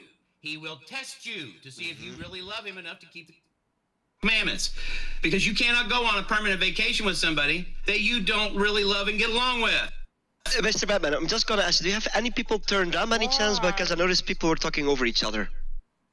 No, sir, I do not. But when you started speaking over me, I muted you until I was finished. Mr. Batman's good at muting people and just talking over people. I'm just here to moderate the conversation, Mr. Batman. That's all I'm doing. That's all I'm doing as well, sir. And like I said, I don't have anybody muted. I'm not trying to interfere with conversation. I'm trying to stimulate it. No, you're not. The whole perfect being needs someone to love him. It's just odd, but anyway. No, sir. Yeah, God doesn't need wants us. to claim God loves fatherhood us over because he all of chose humanity, and yet Jesus See, couldn't this is father you anything. not having right? a correct He's a understanding reprobate. of the He's a Bible bad and what it example says about of love. what Love a is human should keeping be. God's commandments. Mr. Batman, Wisescape, do you have each other muted by any chance? Because you're the two people speaking over each other. Jesus No, took every on time no I key up, he starts responsibilities. talking and being blasphemous about God and saying all kinds of crazy crap. I'm not listening to that turd. I hear him, but I'm not going to listen to him. Well, Could you be as cordial to let him finish? Directly went against I'd be happy the to. first Could you do the dictate same of thing God. to him? Tell him to shut up and let me finish. I will make sure everybody gets their fair time.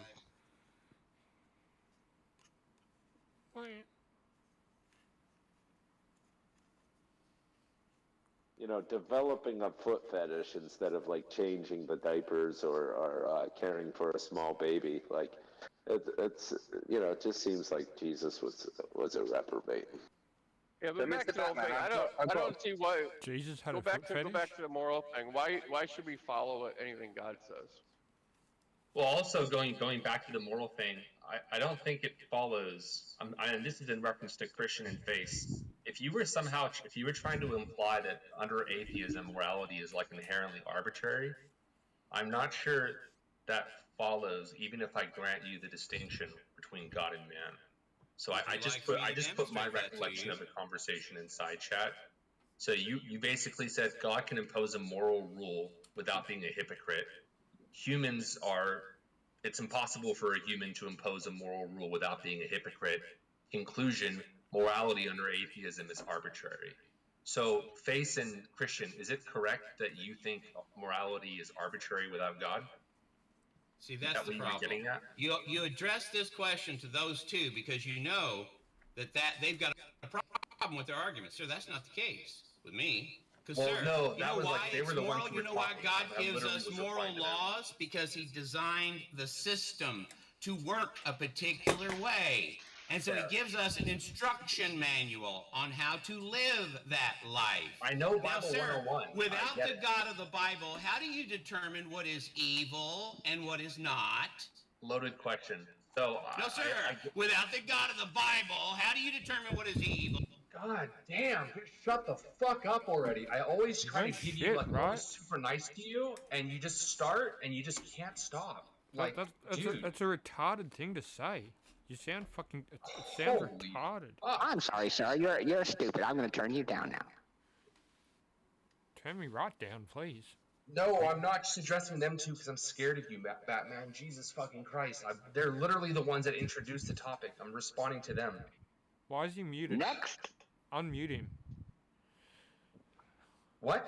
He was like yelling and talking over me. I couldn't get anywhere. Well, no worries. Nobody stays muted here forever. 5-minute timeout and he's back in. What? Okay, cool. Fair enough. Why do you have a problem with him being muted, Soul and Skunk? Because the Well, conversation it doesn't matter. It doesn't No, matter. it doesn't matter. No worries, No, guys. I mean, let's go, He will get a let's go second back. chance. Yeah, let's go back. Let's go back and face. You were asked a question about your guy. You know, can we go back to that? That's more interesting.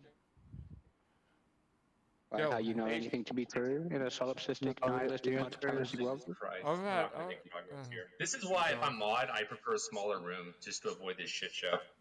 The answer is yes, it would be arbitrary. I had an interesting question before, but no one wanted to let me ask.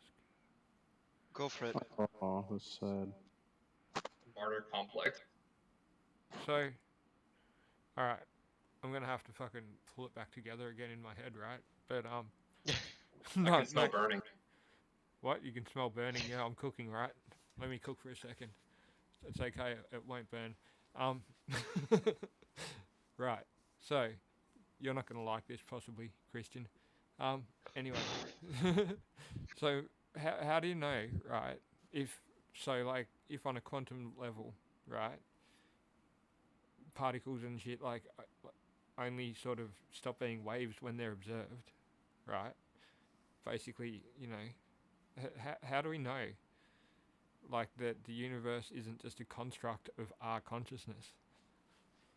Literally, like, how do, like, you know, would everything exist without consciousness? Anyway, this is just a retarded thought.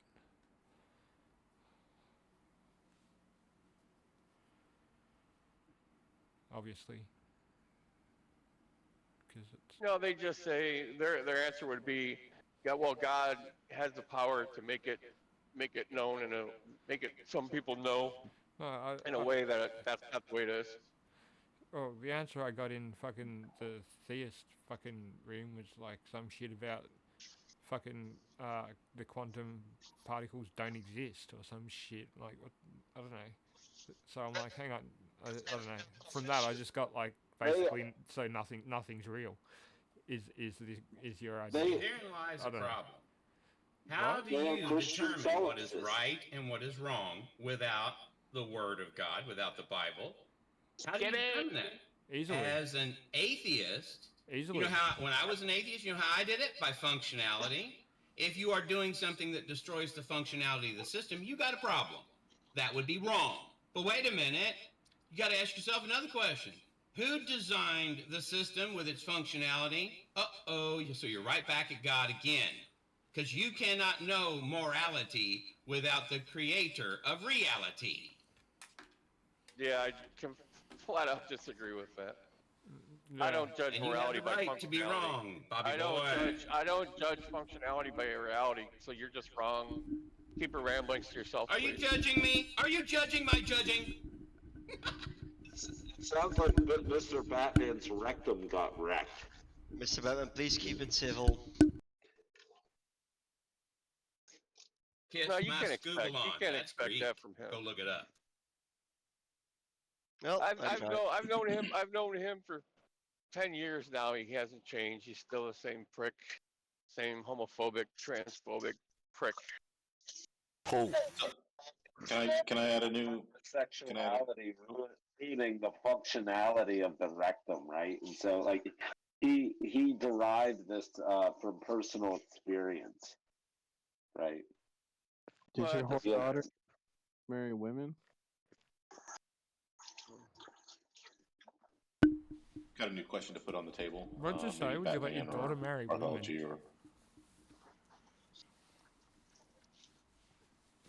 What's your new question on the table? Go ahead. Hey, yeah, so I thought maybe this is the question that was on the table before, but it's kind of maybe two parts. One is, was God perfect prior to creation? And two, what does God get out of creation? Entertainment. Entertainment, exactly.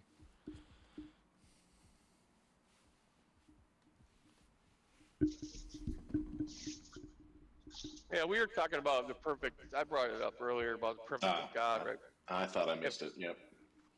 No, this was hours ago, right? So, yeah, I mean, God being perfect, right? At doing anything like creating or there would be no want or need or desire to want to create anything. You're perfect. You already have the perfect amount of love. You already have the perfect amount of whatever. So it'd be arbitrary to do anything other than what you're already doing. And creating something that you know would diminish that perfectness seems odd. Why would it be arbitrary? Because there's no reason for it. It's when I say arbitrary, like it's How would you know irrelevant. that? No reason.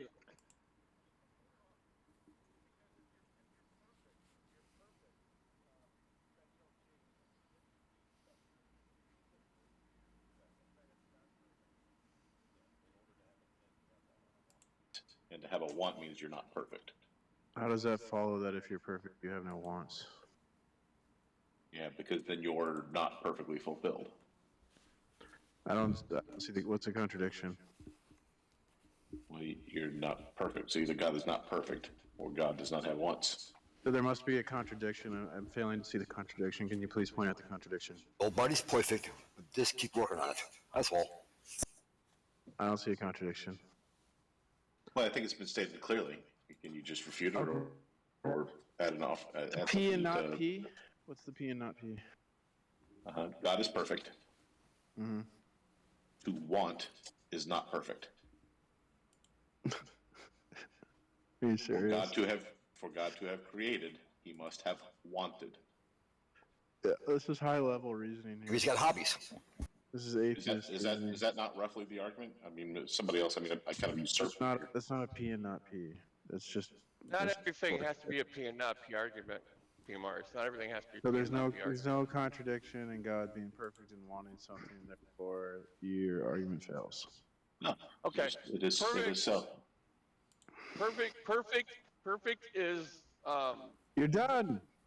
A perfect would be the lack of nothing, right? You would lack nothing if you're perfect. Adding something is the contradiction, I guess. How would you say that? I've never thought of it. Let me try and formulate that, right?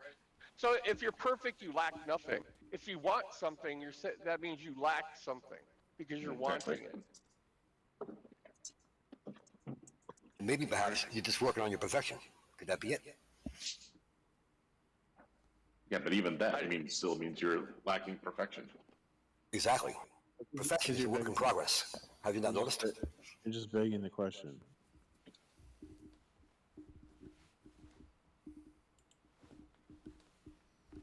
What's begging the question? When you say, if you're perfect, you don't want anything. Far from yes, perfect. if you're in a perfect state, you lack nothing, right? You're the perfect state. There's no you don't lack anything. You're not in excess of anything.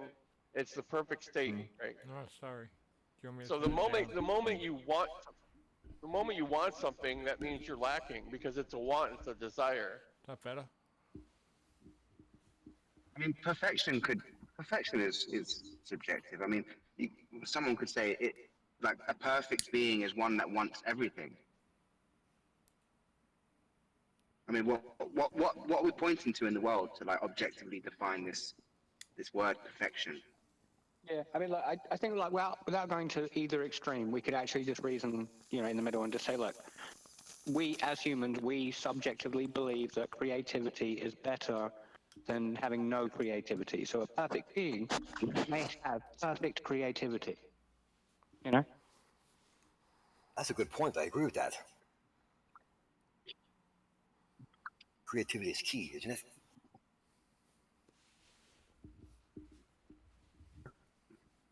Creativity is key to religion. Sorry for interrupting. Could be, yes. Skullcats, it's like your mic is picking up like scratching or something. Is there a way you could fix it? Is it still picking it up now? Sorry for interrupting the conversation, guys. Is it still picking it up now? It's better. No, you're alright. I turned it down. Hello, can anybody hear me? Sorry.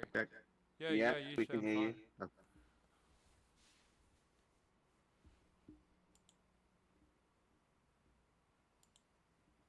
Well, continue, everybody. Sorry for interrupting. Whoa, sorry.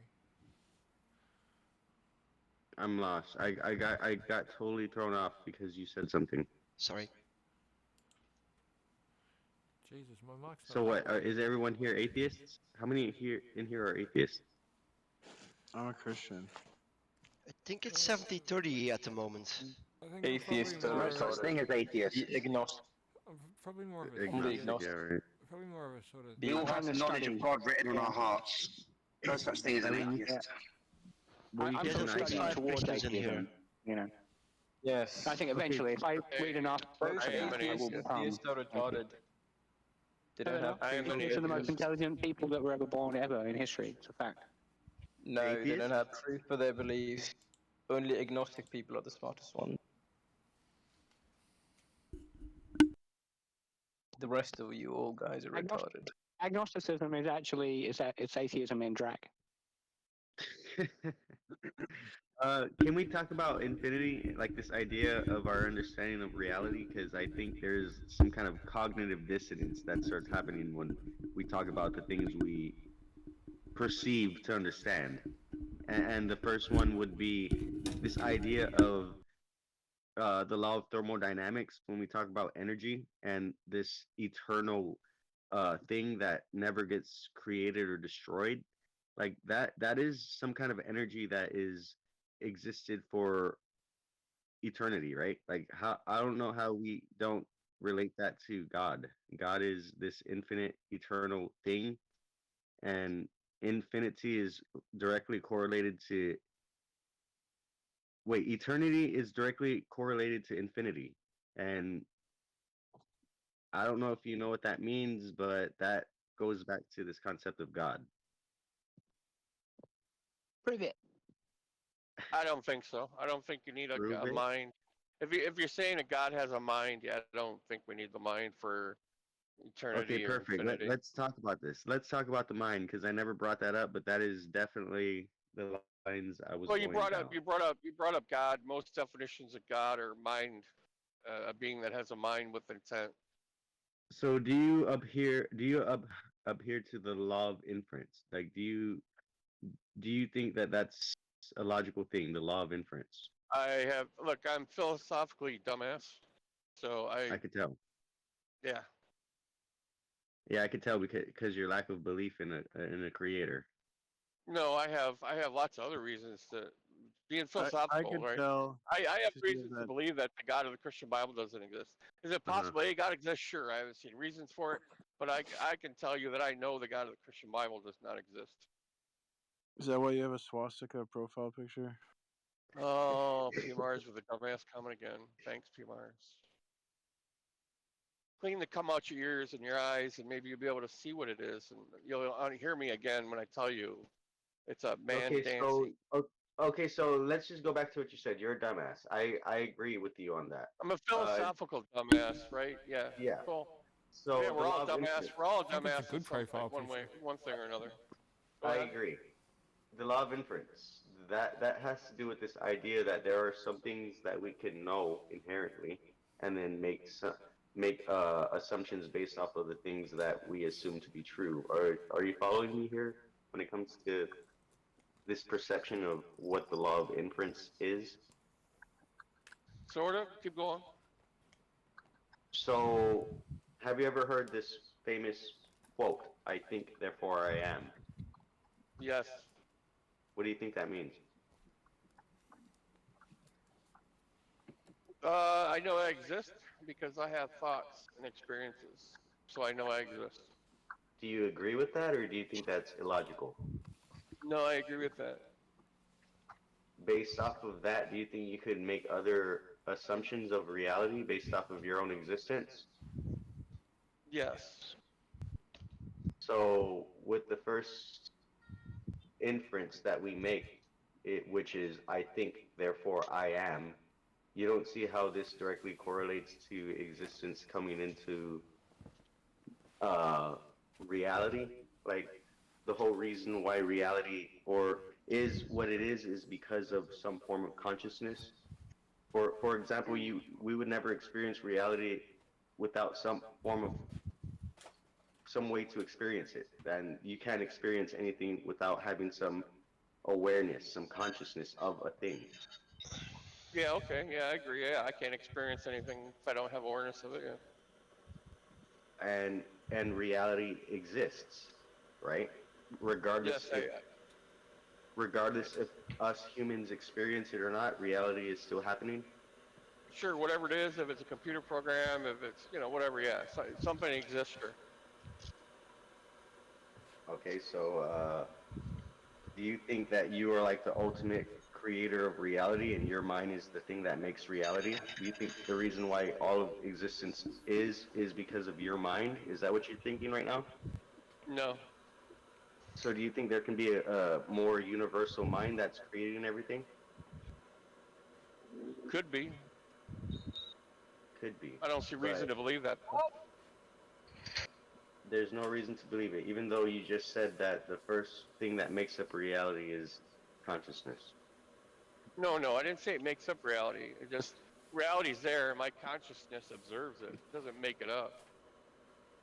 I think you have a lack of understanding between the difference from realities and existence, because things that exist in our physical world don't necessarily need to exist in other people's realities. Do you understand that? No, what's the concept of a personal reality? Yes. I think we're mostly only concerned about those things that exist in a shared reality. Yeah, well, there's a lot of things in our shared reality that never came into existence until people who had their own imaginings and realities brought things into existence that never existed. Example, the steam engine. That never existed in reality. I know it's possible to be created. That's not the point I'm trying to argue here. I'm saying it never existed in reality. A steam engine Well, until yeah, somebody yes, imagined it. I would disagree, right? Let's The go. things that Let's made go. up the concept, the formation of the steam engine itself is just a It's reformulation possible. of other things that existed in reality. I agree. I'm not arguing that. So the steam engine just didn't pop into existence out of nothing. I didn't say it popped into existence out of nothing. I said people, from their imaginations, created something that never existed before from things in this reality.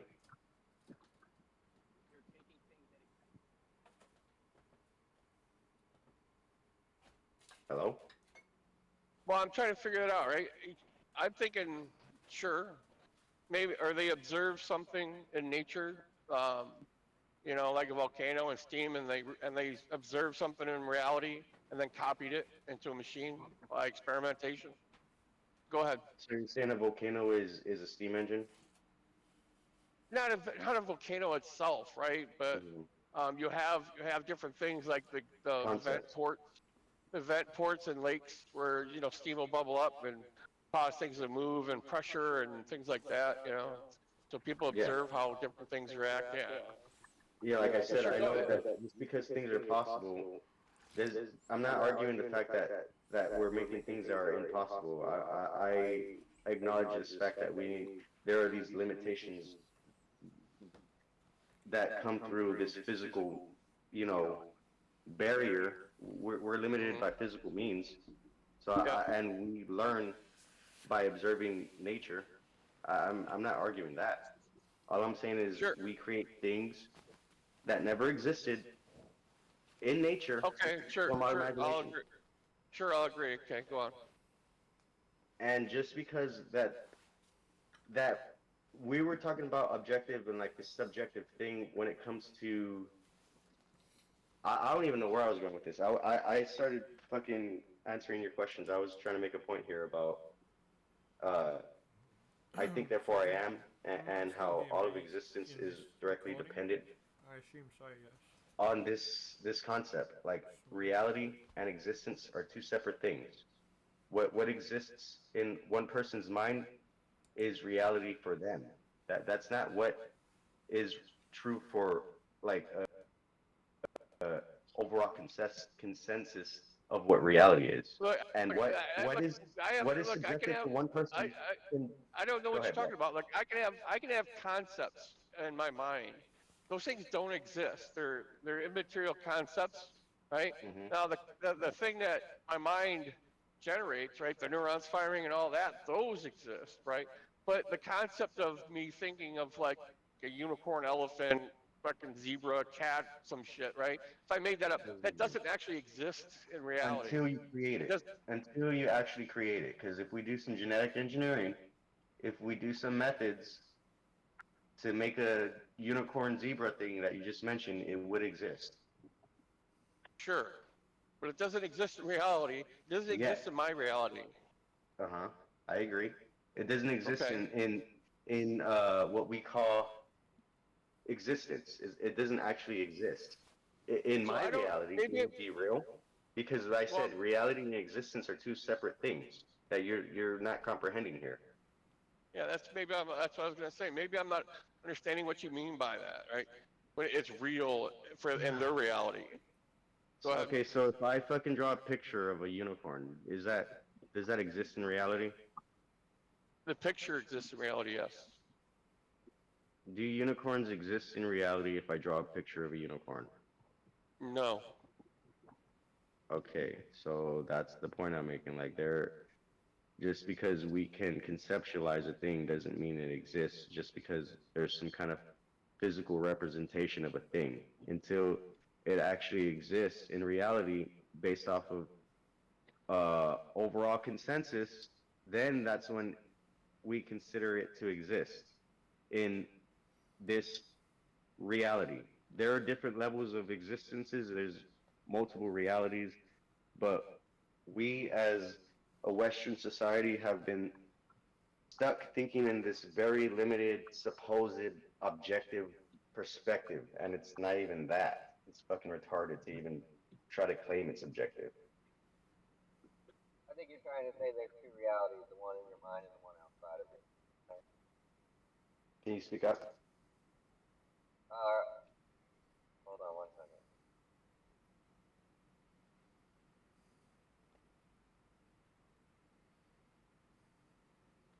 Yeah, I don't know what the point of all that was. Where were you going? What were you trying to demonstrate?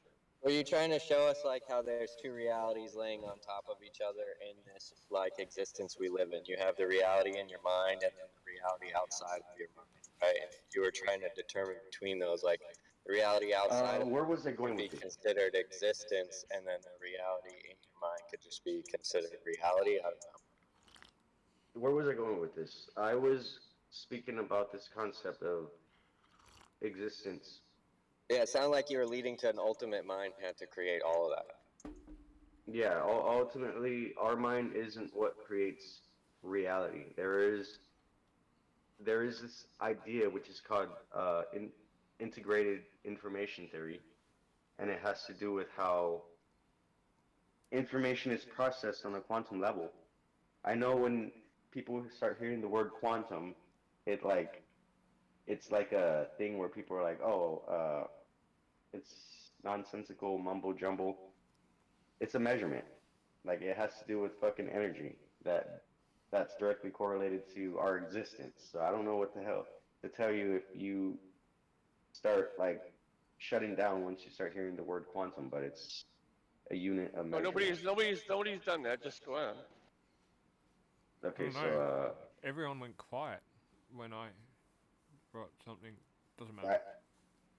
typically when I talk about anything quantum, people will start fucking throwing out all these dumb comments. Uh, yeah, there's a lot we don't understand about reality, like our own existence, the beginning of our creation, consciousness, like this whole concept of the observer. Like science is extremely contradictory, and it's kind of hard to I don't think it's extremely separate contradictory, but it's hard to separate the what is that thing called? They have these agendas. Were Like you there here are when I these asked the agendas that are question set. before? What? Were you What? here when I asked the question before? Like, What was your question? sorry to totally fucking derail the conversation and shit. Yeah, that's me. No, go for it. You're fine. No, so like so right. If particles on a quantum level, right, don't shoot like they stay a wave, right, until they're observed. Am I right? Yeah, supposedly is what they say. What like they can do experiments to sort of that. This is what. So wait, do you not believe in quantum? Wait, so do you not believe they are real? Is that where? I acknowledge scientific experiments when it comes to our what is that thing? The conclusions we draw, that's where I start to have issues. I'm not saying the stuff isn't real. I'm saying the conclusions you draw might not be exactly correct. Yeah, of course, they are just theory, just theories, Yeah. right? So Yeah, I'm my not saying theory I is, don't believe in anything. I'm what just if the saying I'm universe not just only gonna exists blindly believe in what you say. because we perceive it to, like, Say it again. So what if everything only exists because we perceive it to? And that's why I said, who do you think? Do you think your mind is the ultimate creator of the world? Because if you think like No, the reason why not our my mind. existence is Consciousness in general, because on this quantum level, right, we're accepting everything is interconnected. Okay, so Yeah. so consciousness altogether, right? Is that what? Yeah.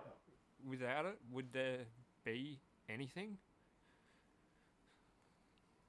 or would it cease to be? Because no one's observing. There's no conscious observer. Well, that's yeah, and that's when it goes down to this idea of like what is an observer, because scientifically speaking, they'll say an observer is anything that can interact with another system that directly affects or interacts with another system. That's what they say, right?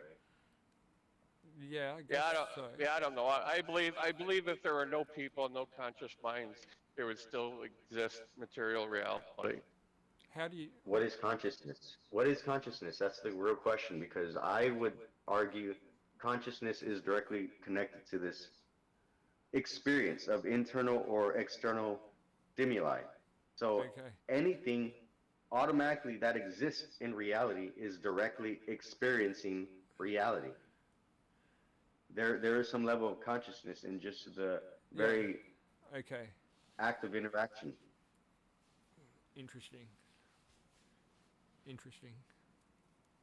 Thank you for an honest answer that wasn't fucking sarcastic. Cheers. Yeah, you're welcome. I mean, this is a perspective I've been holding for a while, and people seem not to grasp it. No, that's nothing. That's nothing. I don't think it's anything too fucking extreme, but okay. Well, there's a difference between grasping it and not believing that it's the case. So again, I started off this whole conversation I got here by saying I feel like there is this cognitive dissonance that people have when they come to their perceptions of how the world works. And again, I started off this whole conversation by asking you, Do you agree with the statement, I think, therefore I am? You said yes. Not. Then we spoke about how reality is directly connected to the ability to experience.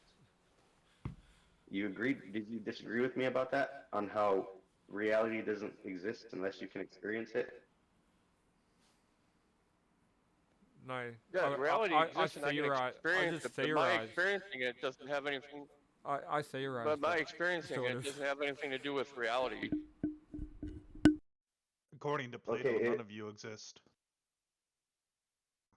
So the act of interacting with external stimuli, that if the universe wasn't doing that, how would you even call that the universe? How would that be what we're living in it if everything wasn't interacting with itself? If I never existed, if humans never existed, if animals, biological creatures never existed, I think the universe would still exist. I don't think you need a consciousness or minds or anything. I think it for... probably would too. I just think it's an interesting, it's an interesting like it's an interesting thought experiment type thing. I don't know. So it's an interesting thing to sort of think about. But yeah, no, I agree with you. I'm not saying humans. I'm not saying if humans exist. I said if the act of being aware of your internal or external stimuli. That's what I said. If that very thing itself was taken from the universe, atoms wouldn't interact with each other. There would be no way for subatomic particles to be aware of external stimuli directly being affected by it. Like if atoms weren't affected by other atoms, we wouldn't be in the universe we live in right now. It wouldn't be what it is. So, theory, or this is your idea? Are you fucking serious? Do you not know how do you know anything about science at all? Me? This is just, this is consensus. Like this is what everybody agrees to. I don't know what the hell kind of science you're doing, or I don't know what it agrees to. Everyone so you're saying if there were no minds, you're saying that because if there's no minds to observe it, then it doesn't happen. No, I said if there was never I theorized that. Listen, I thought. No, I think he was saying everyone agrees the theory of atomism, but I don't agree with that theory, so I guess he's false. You don't agree in the law of like this cause and effect? Anything that has everything has a equal and opposite reaction? Like you reap what you sow. You never heard of that? Even if you're spiritual, that's not atomism, dude. Yes, it is. It's the same thing. No, atomism is about protons and electrons surrounding nucleuses, and everything's made up of these little balls. Yeah, that's not been proven. Like I still think I don't know, but for me I still think atoms are going to still interact with other atoms and protons and neutrons, whether I'm here or not. That's going to happen. The universe existed before humans were here, so atoms were still working. Maybe. Like what is this concept? What are you trying to prove here? I agree. I said that in the beginning. I said that your fucking consciousness, human minds, isn't what determines existence. I said that from the very beginning. I said this very idea of the ability to be aware is what creates existence. That's what I'm talking about. I'm not saying the human mind or animals makes all fucking reality. I said the ability to be aware is what makes reality. I think, therefore I am. That's what I'm talking about here. Yeah, but I could think that I'm a pink elephant, but I'm not going to be a pink elephant. Well, hang on, Piggy. Piggy, so you're saying that the material in the universe is aware of its existence? Apparently these days you can be a pink elephant. Everything that exists is directly experiencing reality. Everything that exists in reality is directly experiencing reality. So you're giving it the ability to think and rationalize. You're giving a rock the ability to have awareness, is what you're saying. Yeah, the sun has no central nervous system or brain, but it exists. It's not aware. Yeah, the things that you're saying really don't know that. The things that you were saying, Piggy, but we do know that. They don't line up. Yeah, they don't line up with your whitewashed scientific ideas of what reality is. Whitewashed? Okay, so what do you mean by whitewashed? Most indigenous brown and black cultures believe in like this, that our ancestors live in the rocks, they live in the trees, everything is conscious, we're all connected. That's a concept that has been being passed down for generations through tribal traditions, and it's the white man. That It's doesn't the make it true white though. man That who doesn't. tries to Hang on, stop. oppress our You're culture preaching it. and You're tries to preaching now. deny the Piggy butt, existence. piggy, Oh piggy shit! butt. You're preaching. Well, hey, on does You're Santa putting Claus? me Wait, off the idea. Is Santa Claus real? Does Santa Claus exist? No, I want him to answer the question. Does Santa Claus exist? I don't know. You won't answer. But back to piggy butt. So what you're saying about the culture being passed down, that does not make it true though. Because Santa Claus is a big historical cultural figure that's been passed down for generations and centuries. Does Santa Claus exist? Lots of kids think he exists. I guess he does.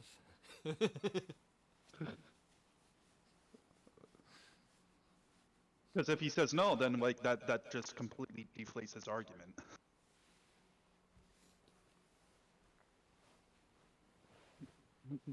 He says nothing. Yeah, exactly.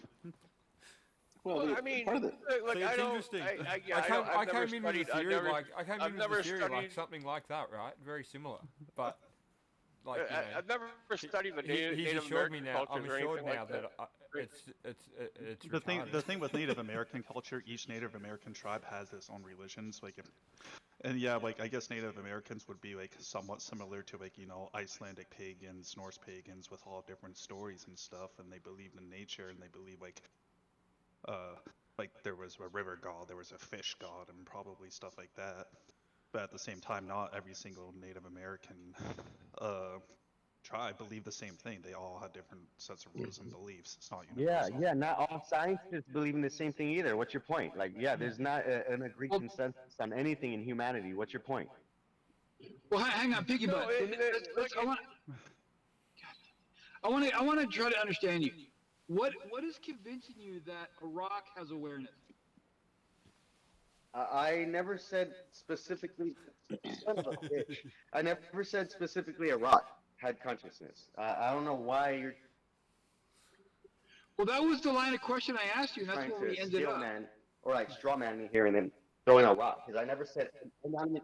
I never said inanimate objects have consciousness like chairs or fucking a dildo, and I didn't say that. A chair did have consciousness, though it used to. I didn't say that. I said that there's the things that make up matter has awareness.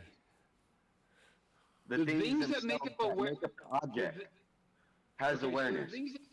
So the things that make up the rock has awareness, is what you're saying.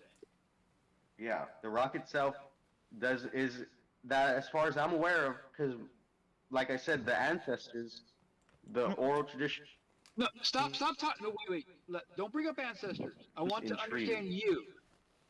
Stop bringing up ancestors. I want to understand you. You're telling me, let me make sure I understand you, the things that make up the rock, those items have awareness. Is that what you're saying? Yes. So that's the same thing as the rock being aware. You realize that, right? What the fuck? Well, no, that's not the same thing. That's not the same thing at all. You're How are those things? How do those things have awareness? Because there is this quantum interaction that happens. And do you not have you ever heard of integrated information theory? Just answer me. I want to understand you.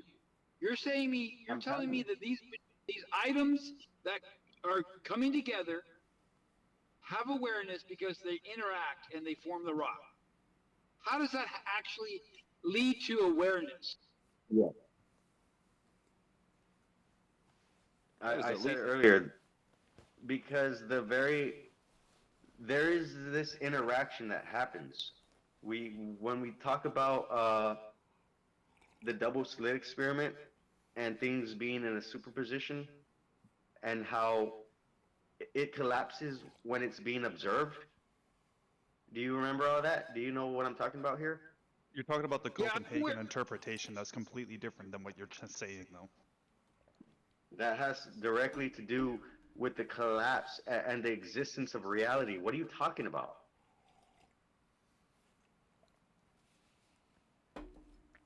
Hello? Okay, like you can't experience abiogenesis though, right? You can't have organic matter turn or inorganic matter turn into organic, right? We're not seeing that again, are we? Wait, so you don't believe in evolution then? Because I thought that's how evolution came about. Oh, I don't know. I Inorganic mean, I've matter. just been looking into it. How did the first inorganic matter turn into organic matter? And it's such a mystery to me. I don't. First of all, just for the record, I don't believe in evolution. I Yeah, I mean, the close we are out of all the animals, though, which don't one do you believe in think it. you look? I think it's a load of shit. No, hold on, But I hold on. Well, definitely. most people like say they don't believe in evolution. They don't even know like what evolution is about to begin with. Yeah, we do look pretty close to monkeys. We do look pretty close to monkeys, though, right? Yeah, Out of all the animals. evolution is the observant of DNA predisposed against other mammals, and what we have and what we're trying to do is Primates. link our common Right, ancestor. we've how got we to the evolved bottom of from. this conversation, Gorillas. I think. We Look how didn't close we we didn't are to evolve from a primates. fish. That's not how evolution works.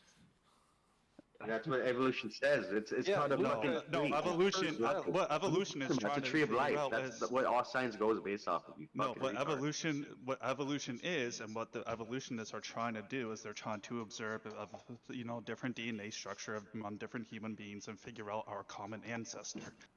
We are closely related to the chimpanzee. The chimpanzee mated with some other animal, and we're trying to figure out what that missing link is. Yeah, but then it goes further than that. The single cell. The single cell. abiogenesis? I've seen the missing Oh, that's link. where abiogenesis is where inorganic matter turns into organic matter. So when we're talking about chimps and gorillas, primates, it has to go further than that because some people believe we come from one single cell ancestor, and that single cell ancestor was one cell, and we're just wondering, okay, how did that one cell become organic? Oh, so we did come from food. Well, So that's what they ancestors say. are. That's what we're told. Evolution is not like, oh, there's a goldfish, it's going to become a human in 100 years. Well, it has to come from a single cell ancestor. That's exactly what evolution says. Yeah, you have to have a split. You have to have a single ancestor that they say splits from one ancestor, which is one cell, which That's is what I'm saying. Luca. Cognitive dissonance. There's so much cognitive dissonance. Y'all don't know what the fuck. You're arguing with each other about y'all's own ideas and beliefs. No, he's agreeing with me. He's just explaining it a little bit further than what I explained. Everyone's agreeing with everyone but you. I don't know. I mean, we do look pretty close to monkeys, but other than that, it's hard to connect insects and monkeys. I get that. That's hard to connect for me too. So Piggybutt said something interesting. Piggybutt, you actually think evolution explains that a goldfish will turn into a human? That's what he just said. My internet's cutting in and out. I can barely hear anybody. I just hear like chopping the whole time. Fucking excuses. I think he's trying to find the connection. That's of what he goldfish said. and human. Wait, repeat. The guy who said something to me. Repeat yourself again, please. I heard you say evolution is saying goldfish eventually will turn into a human. That's what evolution claims. Yeah. No, it doesn't. Okay, so you're misconstruing what evolution claims. You should really research about evolution before you actually make any sort of comments about what it says. You should probably. I fucking definitely agree. You should probably do a little Do a little bit of research about evolution, buddy. I can send you a video of Evolution 101 if you want to look at it. That might be a good start. I think we. So you don't come from a fish. I think we cut. Do you agree? So you're saying you don't come from a fish? Well, I already explained what evolution is. What did I say? What evolution is? That's an interesting. Did you remember? Are you having a genuine conversation? All life came from a single-celled organism that was. That's not what I said. I said evolution, and what evolutionists are trying to. Exactly, literally what you said. No, it's not. What I stated was what evolution and people that study evolution are trying to prove that they're trying to find a link to the common ancestor that we are closely related to chimpanzees with. Is that post hoc or pre hoc argumentation for LSD? We have located Post hoc or pre hoc? the missing link. We just don't want to admit it because it's racist. How'd the water get here? Oh, so says the white guy. Here we go. Here's the white Aryan race fucking narrative talking points. Who's the most advanced race then? Right, the chimpanzee made it with some common ancestor. That's how we have matching DNA with it. For all the fish. The natives, right? The natives are the most primitive. Just say it. Native Americans are primitive. Native White Americans. people. Well, yeah, sure, Native we're Americans also are. yeah, but sure, we're The North like American white pavement Nordics in ape 400 is rather BC. They were pretty primitive. primitive. You knew it. Yeah, I knew it. I knew that's what you were gonna say. But yes, they do believe fish turns to amphibians, to reptiles, to mammals. I mean, yes, it does eventually turn to that because fish did have to come first. Yeah, but a fish is not going to turn into a human. What we're trying to establish is what common ancestor humans have in common with the chimpanzee. Yeah, that link is pretty far. Yeah, I think somewhere down the line was we a were different fish. monkey, well, we're I getting thought it was closer and closer. We actually have some theories and some stuff that we have discovered in like Gotta find more fossils and bones. ancient humans, but Theories and explanations. Theories and explanations don't equal to truth. That's just fucking you pulling shit out your ass. Psychological evolution is another thing too. Humans are much more advanced psychologically than most animals. Our frontal lobes Than other animals? then our frontal lobes really kicked in pretty nicely. I mean, my frontal lobes are activated. Feel great. You know, I mean, a lot. That's I'm because in Australia and I've seen proof. I've seen proof of the missing link. Right? Aren't you grateful of the awareness you have? Yes. This guy's Trump. I've well, got the best didn't they frontal find out? lobes. Well, what was that chromosome? Like chromosome 2 or something that like fused together between like a chimpanzee and like some sort of form of human. They found that. Yeah, that's not normal. That's never been observed in nature up until humans. So obviously, if that's not divine, if that's not sacred, if that's not special, I don't know what is. Fucking apes isn't divine. Divine, yeah, divine. An ape isn't. A human is more divine than an ape. Ape rape. Look Ape rape is not Animals don't divine. succumb to the ideology of like Christianity and Catholicism and Judaism and Hinduism and Buddhism. Yeah, humans are amazing. Look what the Vitruvian Man is. I mean, look at how the great architect, how the Masons worship the great architect. I mean, that's their god. Oh, yeah, Whatever that is, the intelligent Let's designer. talk about the Freemason. What's their god? That's the great architect, right? They believe humans are incredible. No, I mean, they draw the human naked and everything. Look how many times Raphael, Michelangelo drew the human naked. They think it's a proportionately beautiful figure. The Freemasons are working with the Jews, and they're the reason why we are all being oppressed right now. Well, the Jews know the body's beautiful. Look at the Kabbalism. They have their Sephirot and their little portals, and they think the human body's a portal almost. Yeah, dude, I played Valheim, like about like the Norse Vikings, and they made portals back then. Well, they did appreciate the human body for what it was, and it seems like today's people just want to disregard it as some, piece of meat or just some vessel that can be disposed of or a birth certificate receipt number. Wait, but the Jews were all about the Jews were all about taxation and like chopping off little kids' body parts. Like that's not cool. No, I know. For their own purposes, they've misinterpreted. They've misinterpreted the symbolism. They've distorted it and poisoned it. A lot of them have. Yep. But there's some that are trying to take it to a more pure sense, a more mystic sense. Some of the mystics probably want to get away from the brothels, or not the brothels, the brisses, maybe the underground sex slavery. I don't think all of them are into that anymore. Oh, the mystics! Don't even get me started on the mystics. Those fucking Satanistic devil worshippers. Satanism is the dumbest shit I've ever seen. It's the cringiest garbage. All the people in Hollywood and Epstein people, all of them that vouched for it for the last, I don't know, hundreds, maybe thousands of years. I'm not sure. Wait. I don't want to stray off of this. You know there is a set of Judaism which practices like witchcraft, and they don't even like follow the Bible at all. They're just straight up doing witchcraft, right? Yeah, and they actually believe a force is help guiding these powers, but it's really just them, and they're all connected and influencing power and policy. And yeah, and then when you guys actually have it wrong. We are all part of Yildirsville, and we are all part of the world tree within ourselves and our universe, and we're experiencing Ragnarok as we know it. We are in the end times. What end times? I mean, you've been saying the end times for the last 200 years.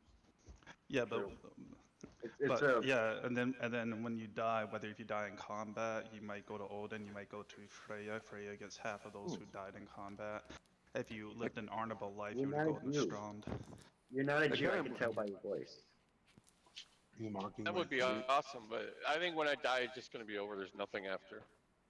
Are you You know, it's mocking funny my if faith? I have No, I'm I a agree. pagan. a heaven or something would be cool. I already made my Freya Hmm? offerings for I the think when I spring. die, it's just going to be nothing. I hope. pagan. I like pagans. It's an You excuse would. to dance and drink naked Yeah. That's only for the on the pagans. equinoxes. Yeah, the summer solstice is gonna come up around June 19th. I'm gonna throw a barbecue, a bonfire, and drink some mead and eat some boar. Those are the real holidays. We It's all just about the ended sun's our position. yeah, we just had our spring solstice last month. Oh, nice. Yeah, getting equalizing, getting birth, rebirth coming. Yeah.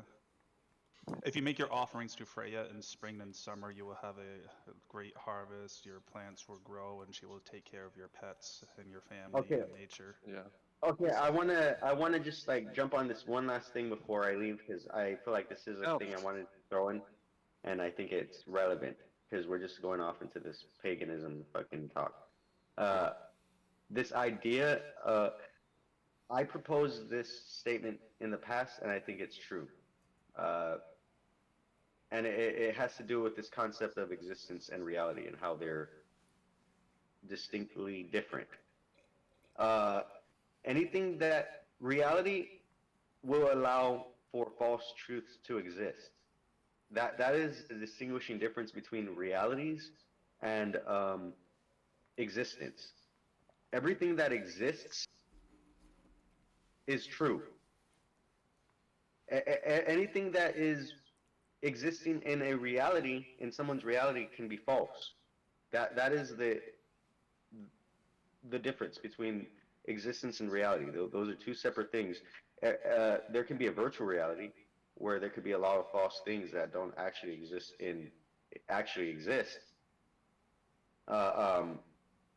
Yeah, that's it. That's the point I was making. So my point is, there can be nothing that is not true in existence other than our perception, other than one's perception of existence. That's it.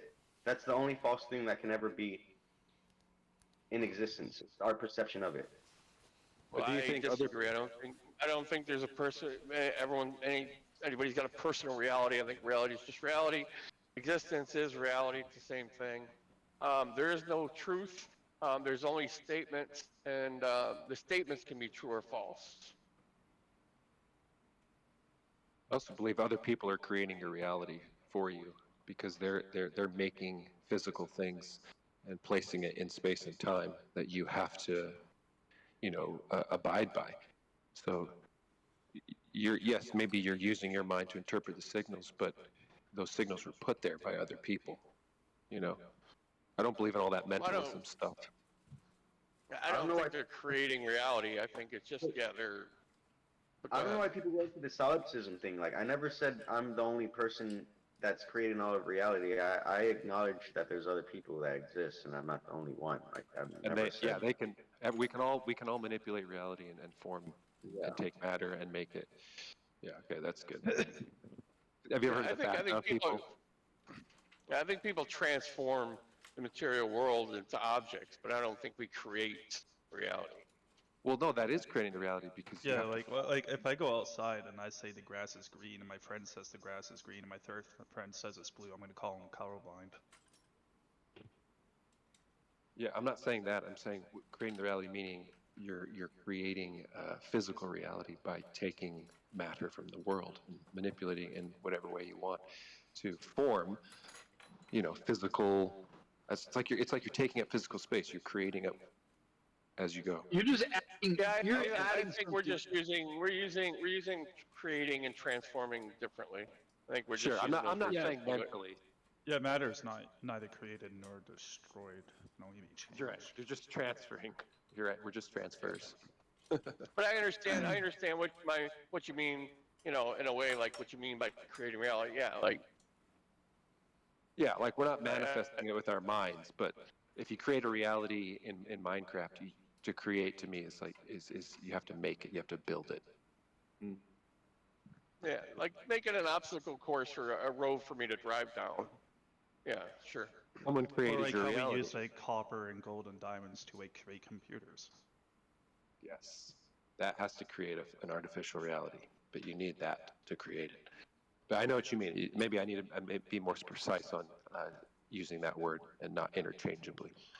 Yeah. Well, So it's fine as long as you give, describe what you mean by it. I have no problem with people using words differently than I use them. I use words differently than other people. Just as long as we understand each other, it's cool. Well, I mean, shit, bro. If you could just Oh, create sorry. matter and create reality out of your own hands, you'd be rich. I may be upsetting the apple cart here. I may be a little late coming back into this conversation, but the word reality doesn't it explicitly mean the difference between what is imagined versus what actually exists? Yeah, you could say that. Isn't reality what actually Reality is what exists and actually is exists not in the in the material mind? world. Yeah. And That's right, Squad. So, like, the way I use it, reality is the world in which we live in. So that's really simple. Yeah. That's the colloquial term. Just because we use that colloquially Oh my doesn't mean that's the correct word. No, because for real, like, what is virtual reality? If you're saying that only things that exist in actual physical space is reality, why do you use virtual reality? What is the dreams that we have every night? What is that reality called then? that's not reality. That's just It's an DMT going imagination. into your brain. It's the abstract. So wait, so that's retarded.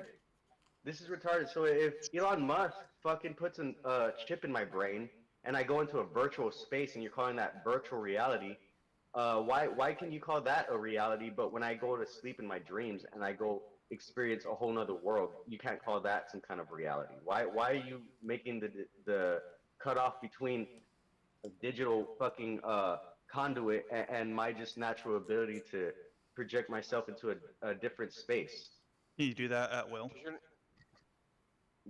That answer my question. You're asking me more questions. You're not answering the question I just asked. Because you're not actually projecting yourself into a different space. Your mind is just imagining things, right? Yeah. Reality is whatever you perceive. Yes, I agree. That's the whole point I was making. Reality is directly connected to this idea of perceiving the things around you. And existence is that which is. That's what I was saying, and these guys don't understand that.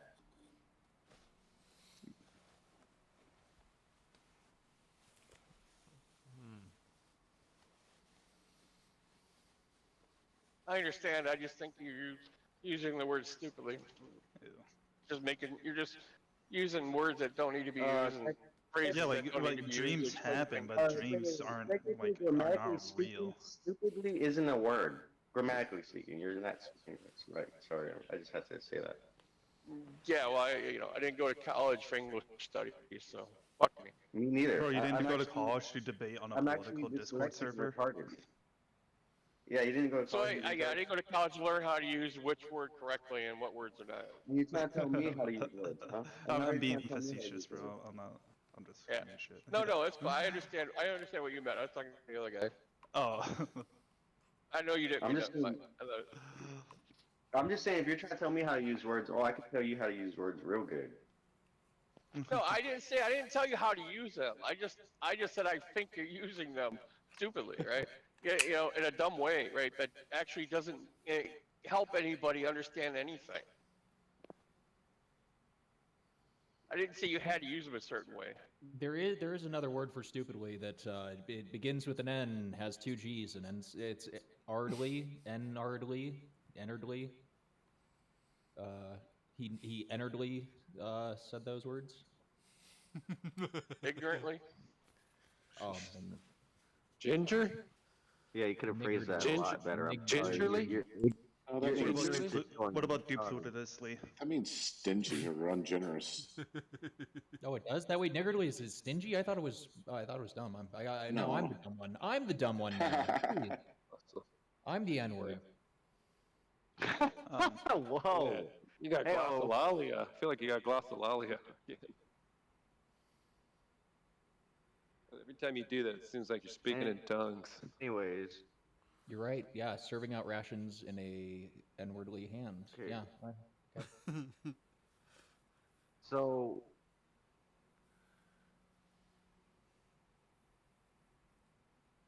So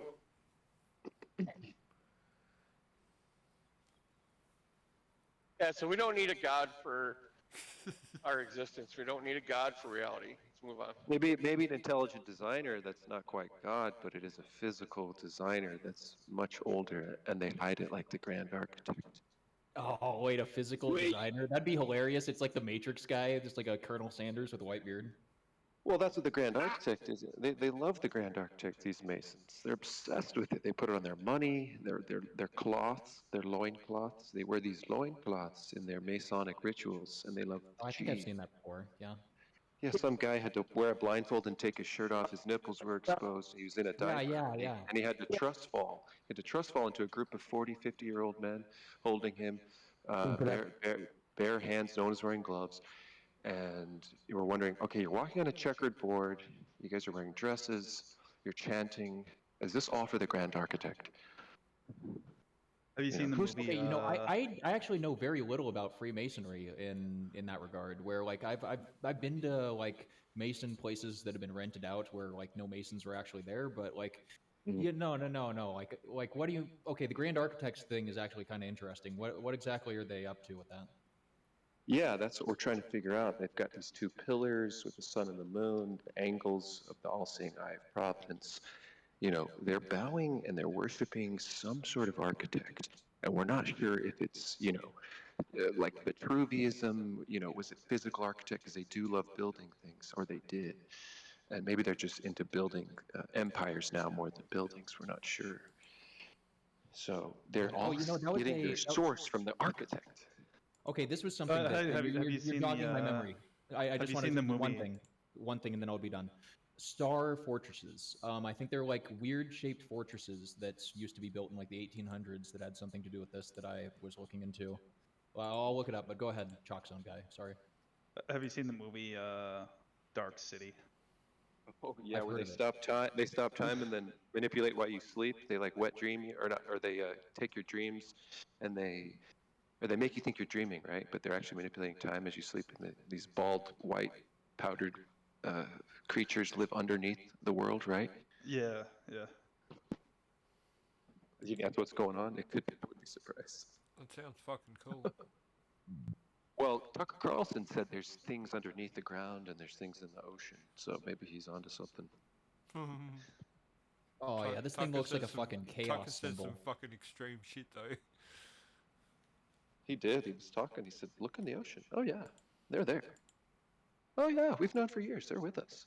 What does that mean? How does he know? As a journalist, I'm sure he's got a lot of sources. So that's quite a thing to put on the line.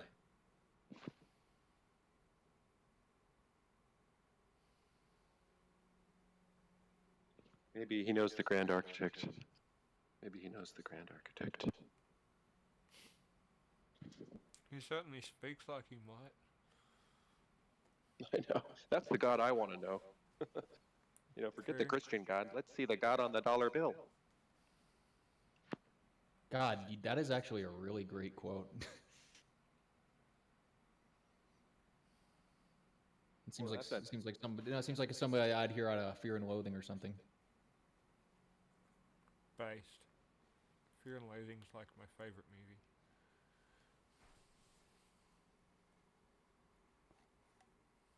Yeah, when it says "In God We Trust," really, what God is that? I don't know if they've ever explained it. It's whatever God Go ahead. it's whatever God the person believes in is holding a belief in, right? That's why it's ambiguous. Did you picture a pyramid with an eye on top? I mean, is that the God they trust? Because No, I don't picture all that. It's for those who hold the belief. It's for comfort, man. That's why. Yeah. I know. So for their comfort, they need the dollar and the pyramid. They need the pyramid and the eye, and that's kind of what they look up to for their. This guy's just being really good-hearted. Like I think he's like most people you go to religion for like the solace and the comfort and the not in a bad way, just like like I think even Tolstoy, he's like thinking made me depressed, and only when I resigned myself to like life being a mystery was I happy, that kind of stuff. But like, no, the way you're talking about religion, you're talking about the esoteric type stuff, where like the people that actually take it way too seriously and like they're writing out like sigils in the Lesser Key of Solomon. They're just like trying to summon demons, that type of stuff. Yeah, the secret religions is where I'm interested in. Where the open religions, sure, the Abrahamic, they're kind of. I mean, I guess the Vatican's a little secretive, right? But even beyond that, yeah, I'm looking into these more, the Freemason religions. I mean, that's the biggest cult, probably. I heard Scientology was just a big troll. It Anyway, kind of is. It really is. I think it's either like I think the celebrities even just do it for like the tax benefits. I don't know. Right. Do lodges get tax benefits? Yeah. I gotta look into this. If Masonic lodges get tax benefits.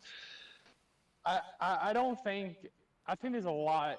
I think there's a lot of people that believe in it because there's a celebrity that died because of it. Yeah, no, there are people that like, but they buy into the sauce. But if you look at which celebrities, it's going to be like kind of, I hate to say it, but the dumb celebrities. So Yeah. Yeah, because like some celebrity died, they had like mosquito bites all over them and an infection. That was from them trying to be quote unquote healed. okay, this is going to sound like a weird comparison, but I feel like now that like Kanye is like he's moved on, he's doing porn stuff now. Like I feel like Kanye, he used Christianity in the same way that a lot of celebrities use Scientology. Wait, do you think this is just an act to get more attention? He's actually doing a porn site because he might just be. No, Maybe I he's think doing like the porn site's probably more attention grade. I think he probably is more conservative leaning, but I definitely think he was flaunting that Christian stuff for a long time, and then just flip flops. It's nice polarity. We're always getting polarities, right? We're just getting negative, Yeah, positive. I don't think Kanye knows what he is. Unless he's proving a point to where maybe porn is. I don't know. Maybe he's showing something with the porn industry here. Maybe Oh maybe my there's. God, that'd be amazing. That'd be Maybe there's hilarious. a So he play. plays Maybe like there's a 40 play. chess. He gets out on the porn site with like a net and a Yahoo glass. Yeah, maybe he's gonna start red pilling on porn sites. The God of the Bible is pro because he has people's wives raped in public. I'm actually reading. There's many places where he does open sexual, deviant things like. Kanye? He's a porno god. He showed his the Abrahamic God, Yahweh. Like he even calls like Israel his wife, and he's gonna have her thrown down in a bed and raped. He's got God complex. publicly.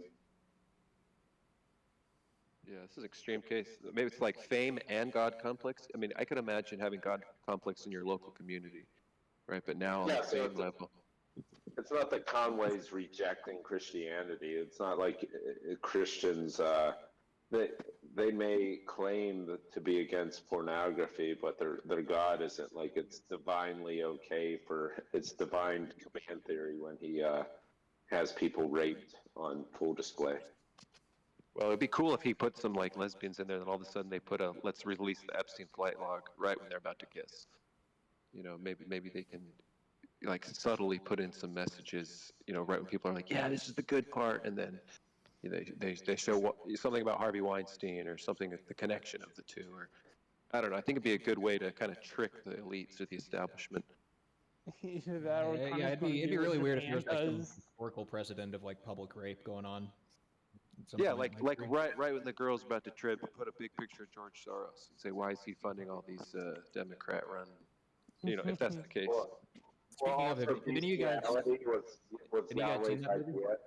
Because he created Adam first, and then he asked Adam to choose an animal, right? And then Adam's like, "Man, I can't find a helpmate among the animals." So God's like, "Fine, I'll make Eve." Like that's the way. Yeah, I'm glad they made Eve, though. I'm glad there's only two. Could you imagine if there was more we had to deal with? Like, God dang, I don't want to deal with 3 or 4 sexes. That'd be fucked up. I'm so glad that we only have to deal with 2. Thank you, evolution That would or be God, so whatever it fucked is. up. Thank you for That 2. would be so fucked up. It's pretty amazing though with evolution how the billions of whatever there is, there's only 2 sexes. Yo.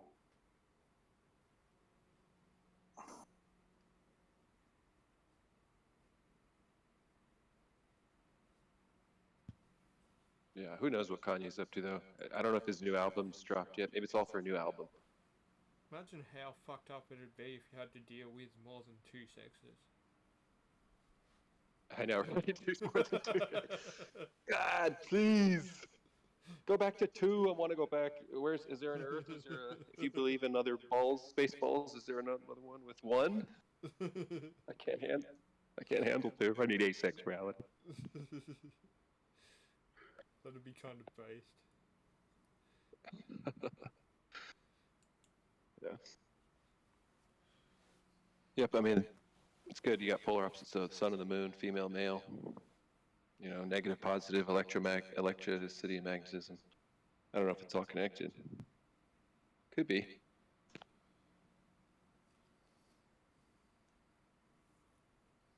The Masons, no. I think we need to divert from Scientology to the Masons. I don't know if you've seen that guy that's outside of Scientology places, kind of asking, "Who's in the vans? Who are you transporting? Why are you, trying to fish and hawk all these people? Change it to the lodges. Go to the lodges." If they're into some, I don't know, maybe they're diverting the attention to Scientology because it's just a trick.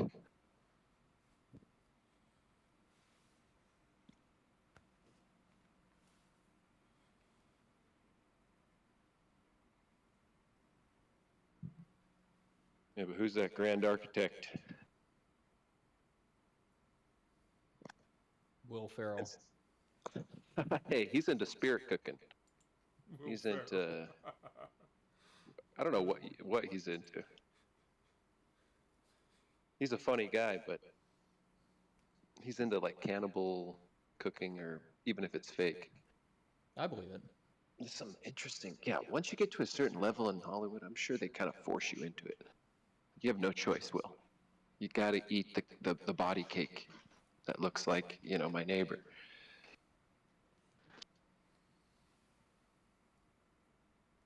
Ah, man, I would feel so. It's just like imagine being a 19-year-old kid getting into Hollywood. I just want to act. I just want to show what I got, show my stuff. I want to be like Al Pacino. And then you get in there and they say, "Hey, come to this orgy party. By the way, you're obligated. You're under contractual obligation, a blood contract. You participated in this. We've got photos. You're going to do this for the rest of your career. You're going to do what we say. Any political agendas, you're going to push for us." Oh, God. I would feel so bad for them. See, it doesn't sound so bad apart from the last part. What? Come on. Like, I can't imagine The Rock actually wanting to do what he does and endorse and sit with Oprah and say, "Give us money." That's gotta be. I don't know. I don't know about The Rock. Like some celebrities, they look like they hate it. So, like the Kurt Cobains, I definitely understand. Like even before blowing their brains out, they in the pictures they looked like they hated it. But The Rock, like I don't know. He seems like he's into the phony baloney bits. Like I don't know. He really seems like he's into the sauce.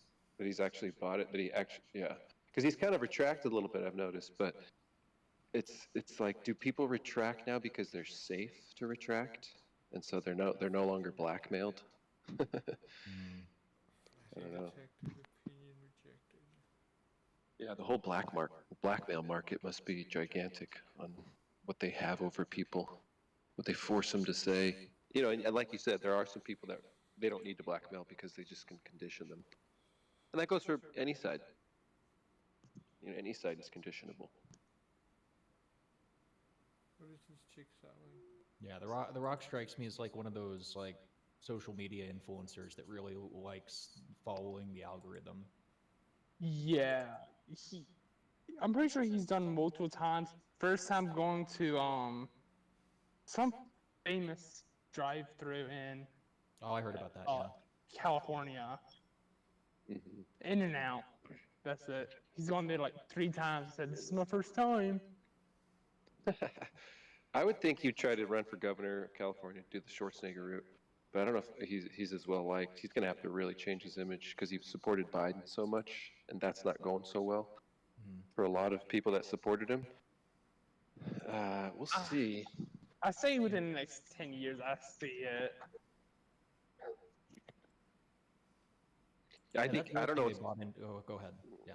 I don't know what's worse for him, having to support Biden or watching John Batista take every role and rush every role that a wrestler like. I don't know. To watch John Batista outperform you as a better actor and better wrestler and just outshine you, I'm sure that's got to sting.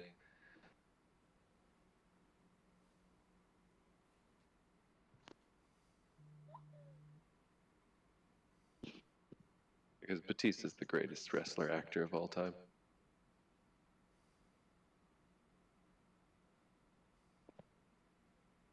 Better than Cena. This chick's got cartons of Marlboros and mad vapes and shit. This is fucking babe. She knows it. Oh my fucking god. babe. Smoking and eating donuts. I don't eat cigarettes. Of course I don't eat cigarettes. I don't smoke cigarettes. I didn't know they sold cigarettes at Dunkin's. Nah, I used to work at Dunkin'. It was fun, actually. The only fun I've had at a fast food place.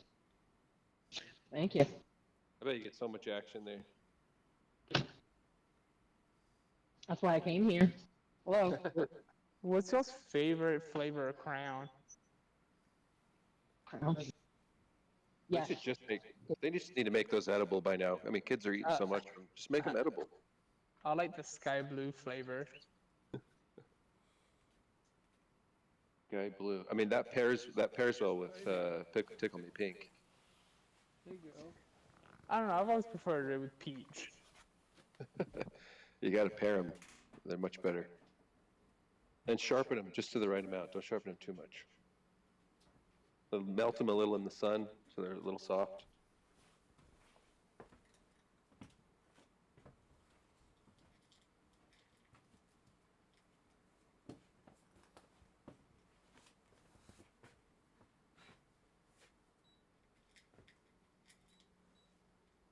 Yeah. What happened with that Hadron Collider? I thought they were lighting that thing up on the eclipse and trying to find proof of science or proof of God or something.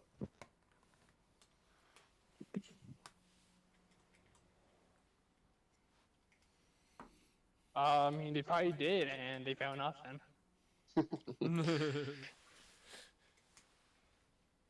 Typical day, typical story. I mean, after they found what they found, I mean, what else is there? What else do you need to keep lighting it up for? See if they can find new stuff, repeat, make sure that first thing they found wasn't a fluke. Well, we've been here before where people have said, you know, we've pretty much completed it now. We've pretty much clocked the game. You know, we're just dotting the I's and crossing the T's. We've been there before. And then quantum mechanics came along, and boom. So, yeah, I'd be quite hesitant to say things like that. Quantum mechanics, yeah, I mean, how do you connect the quantum to the to the galaxies, or to, what would you say, what's the opposite of quantum but for the macro? Cosmic, AI quantum is scales and gonna, cosmic scales. Yeah. AI is gonna play a Quantum and big cosmic. role in that. Nice. Quantum and cosmic, yeah, they can't unify that yet. Right, doesn't Yeah, quantum... general relativity and quantum mechanics, they don't play nice together. No.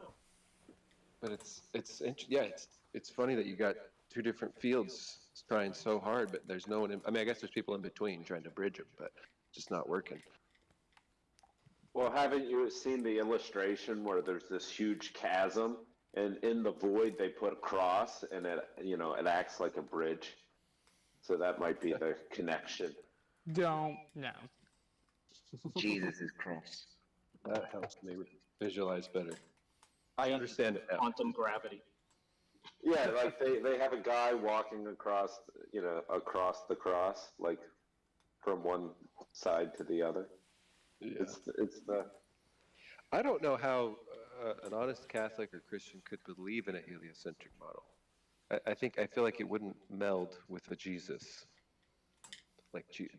making all those stars and planets, and I think it'd be a geocentric more. I'm surprised. I believe in the firmament. How about that? And the But firmament, yeah, we had I'm a sure they. we had a. Sorry, go on. Well, yeah, there's a lot of things in the Bible where if they really looked, they'd show that there's only two lights put in the sky, and I guess there was wandering stars, but it was as though the Earth wasn't moving at all. So I'm really surprised that Christians believe in a heliocentric Earth. Well, I mean, I guess from relativity, you could consider the Earth to be at rest, and everything else is moving around it. Now, that seems like a quite a sort of. Yes, it's Well, a matter of perspective. Well, you're applying everything else as in the model still, as in everything else is all those trillions of suns and quasars, and so you'd have to really scale that model down to something completely different. You can't put that model into a geocentric model even. Everything's technically moving. Well, I'm saying you need to think of a geocentric model outside of the heliocentric cosmos. That's what I'm saying. Well, you are always at rest in your own frame of reference. Yes. Yeah. Oh, yeah. It always feels, looks, acts, everything around me perceives as though the ground beneath me is not moving. Definitely. Everything in my body says the ground beneath me is not moving. I mean, maybe some of the magma. I mean, if there's, yeah, actually, weird side trail. I didn't know that lava does not come from the core. Did you know that? That doesn't even come from the core. So that's a whole side. Like if I was saying lava is moving, but I learned into that. That doesn't even come from the core, which is crazy. But anyway, I don't think the ground. Yeah, it seems like perceptibly the ground is not moving whatsoever, but everything above us is. It's like even when you're accelerating in a car. I mean, you can consider yourself at rest, and the chair is pushing into your back. You're not moving. You're not doing it. The feeling that you get of that pushback or gravity even on the surface of the earth, because the floor is accelerating upwards. That's the feeling you get. You are actually at rest. You are not moving. You are at rest from your own frame of reference. It's everything else that brings about that perspective. I understand what you're saying. I mean, you do feel that force, like you said, that G-force pressing back in the seat, which you're not really feeling any sort of angular momentum on the Earth or orbital momentum or linear, whatever. But on a car, it's interesting you bring that up because you're not rotating on an axis. So to me, it's like I can understand what you're saying, where it's the conservation of linear momentum, sure, but angular momentum in a closed or open system, I mean that starts bringing in some questions. Well, when you get into an airplane, what's actually happening is the Earth is dropping thousands of feet, and then like you jump out of the airplane, then the Earth like springs up, to meet you. Without a parachute, then it hits you at like I don't know the speed, but it's enough to make you splat. So the Earth really does move around really, dramatically depending on what sort of actions we take. See, it's interesting because when I watch hot air balloons, or I've seen some weather balloon footage go up about 100,000 feet, and they're up there for quite some time, and it looks as though they're staying still, and the sun moves over the land. At least from that perspective, it's as though the Earth down below isn't moving underneath the weather balloon 100,000 feet, but that the sun, light, or the moon you can see at the same time sometimes in this footage is moving within the time period that the balloon is up. So I get what you mean on some aspects, but What I think is interesting is thinking about gravity and the understanding that at the surface of the Earth, the whole surface of the Earth is expanding outwards. Or is accelerating outwards, shall I say? It's accelerating outwards. It doesn't actually expand, because obviously if opposite sides of the Earth are both accelerating outwards, well then you would expect that the Earth would get bigger, right? But the Earth doesn't get bigger, but the surface is still accelerating upwards. all over the surface of the earth.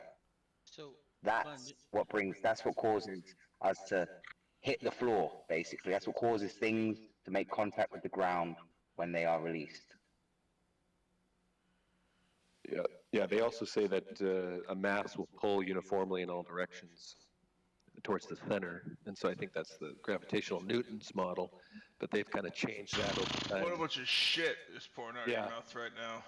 They changed it to Einstein. I don't know if I'm into it. I like the electromagnetism kind of stuff. Some people believe in the sun as a, some sort of it is electromagnetism. So I think we need to look into that more than gravity, even. That sounds like some flat earther stuff. So which one you atheists knows whether or not they exist? Any of you? That's electromagnetism stuff. None of you. Yeah, I mean, are you saying that? No are you suggesting that like orbits and stuff have something to do with the electromagnetic Not effect? surprised at all. Well, we were talking about the great architect. Do you actually know anything about the great architect, young man? No. Okay, because we're looking for information, because anything that is about the great architect is some sort of intelligent designer. That's what the Freemasons believe. They put it on their dollar. Well, fuck those guys, man. Are you kidding me? Well, what God did? Just likes to project his solipsism on everybody else. He's you guys are solipsists. I'm not. They do believe in God. No, they believe in Satan, maybe. No, they believe in the great architect, and we're trying to figure out who that is. If you have any information, probably Satan. I don't know. Well, I mean, just for the records, I'm actually a Freemason. Okay, so the great architect. When you go to lodges, have you been to a lodge where you had to be initiated? Yeah, I mean, I've been a Freemason for 13 years nearly. Okay, and then they made you do a bunch of shit to tell you like the basic stuff that Christ told everybody, that like God is love and blah blah blah. I just got rid of that Grug guy. He's a waste of space. There's no point having him in this room. So yeah, what was the question? I like to tame wild bucks sometimes, but I get you. Wait, oh shoot, I had that guy turned down. What was he doing? It's just I mean, I've known the guy for a long, long time. But believe me, there is nothing positive that can come from having him in the room.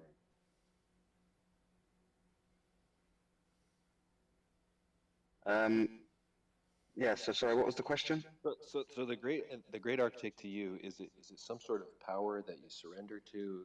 Is it a divine being or is it a physical being? Well, I mean, my own personal perspective is that I consider the great architect of the universe, or the supreme being, to just be the supreme state of being. That like the being, the entity in itself doesn't need to be conscious, doesn't need to have like some kind of will or intention or anything like that. But ultimately, it is the supreme state of being, the ultimate foundation. So yeah, so I mean that's kind of how I square it, because I would consider myself to be an atheist, in that like I don't believe in some kind of like conscious deity, but I do sort of lean towards there being some foundation, some stopping point, as opposed to there being an infinite regress. So I lean towards a stopping point, and then I just call that stopping point the supreme state of being. So it seems like what you're doing is taking what they did with the great architect as a deity, and you're turning it into your own feeling. It's kind of like what a Christ feeling is. You're saying it's a state of mind being your supreme state. It's almost like you are the supreme architect, or you can attain supreme architect status. Not really. No. Not really. Okay. I mean, I'm not calling myself the supreme being or the great architect. I'm saying that I definitely lean towards there being some ultimate foundation, right? Some kind of like stopping point, as opposed to an infinite regress of explanations and causes and things like that, right? So I would appeal, and I'm not saying that it couldn't be an infinite regress. I'm just saying that like I just lean towards that. It's just my intuitional bias, I guess. So yeah, so I do lean towards there being some stopping point, and I would just call that the supreme state of being. Would that resonate with order? Like there is order to this place. Well, yeah, I mean, I would say that the order that we observe comes about from the property set of that foundational existence. Yeah, I lean that way too. That we're living in a realm of order, and it's not. I mean, there is randomness, but within the randomness, their order does find a way. I mean, I have had, discussions with people within.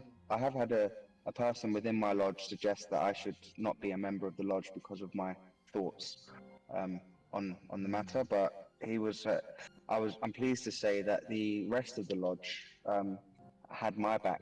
Basically, told him to, piss off. So yes, so.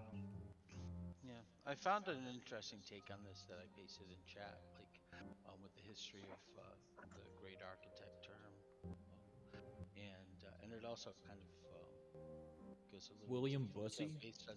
based on work been unashamed by Christopher Hafner, who was a Christian and also a Mason, um, but certainly that the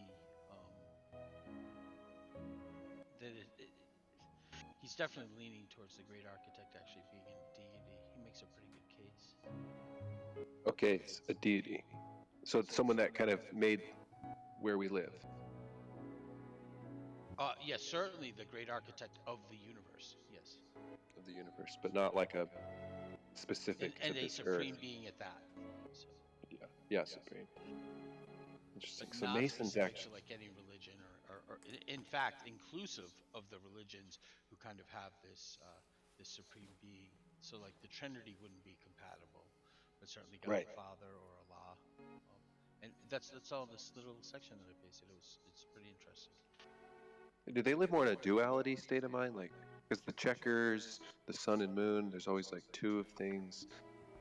Or is it because if everyone's living in the Trinity, do they live in a duality? I don't. Yeah, I mean, I don't think so. I think numbers are very important to them, threes and fives. I don't know about duality, but Threes, fives, I should sevens. yeah, I should let the Mason speak to that. Not. Yeah, I'm an ignoramus to this. I mean, what's the question? The twos and that the sort of dualistic nature of, is that the question? I mean, there are many different sort. Sorry. Of course, right, and there's different Masons, right? So, but I pointed out that like the explanation given here kind of says, the Trinity would not be compatible with like the great architect, right? Because of its three nature. And you can read it. It's a short paragraph. So he just asked, well, is there a duality thing happening in Masons? And I'm like, it's not something that I've heard of, like yin and yang or anything like that. But you would be the expert on that. So. Well, I mean that, like most Freemasons, I would say, are Christian. Right. I mean, I haven't seen statistics on this, but just from just as an anecdote of my experience, they are like either Christian or they're like, I don't know, they'll have some kind of like, they'll be like a deist. Right. There are some like Muslims. There are like, obviously, if you go to there, there's Freemasonry all over the world in Muslim countries as well. And in those countries, we in our ceremonies we use what we call the volume of the sacred law. Now, it's more often than not, it's like a Bible in my lodge, but that's just because of the traditions and culture of the country that I'm in.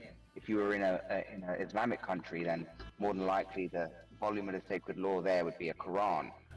So, they there isn't any sort of specific requirements when it comes to religions and things like that, and there isn't really any issue I don't see with a Trinitarian Christian being a Freemason and appealing to the great architect of the universe, because most Trinitarian Christians would consider the Trinity to be just like one thing in some sense, like that, like it's not that like Right, it's not it's the three one things, it's being. one part The one in, yeah, it's one thing in three parts or something personhoods. like that. Right. Yeah, however they say it, they square it off as, it's still a monotheistic religion, right? Isn't it? Like they don't call themselves polytheistic.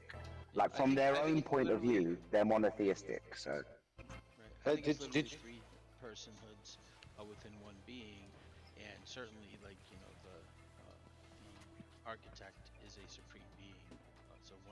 Yeah. But like I said, this is I'm not making a case. I was just quoting this Mason who was Christian, Mm. who wrote a book on the matter in the 80s.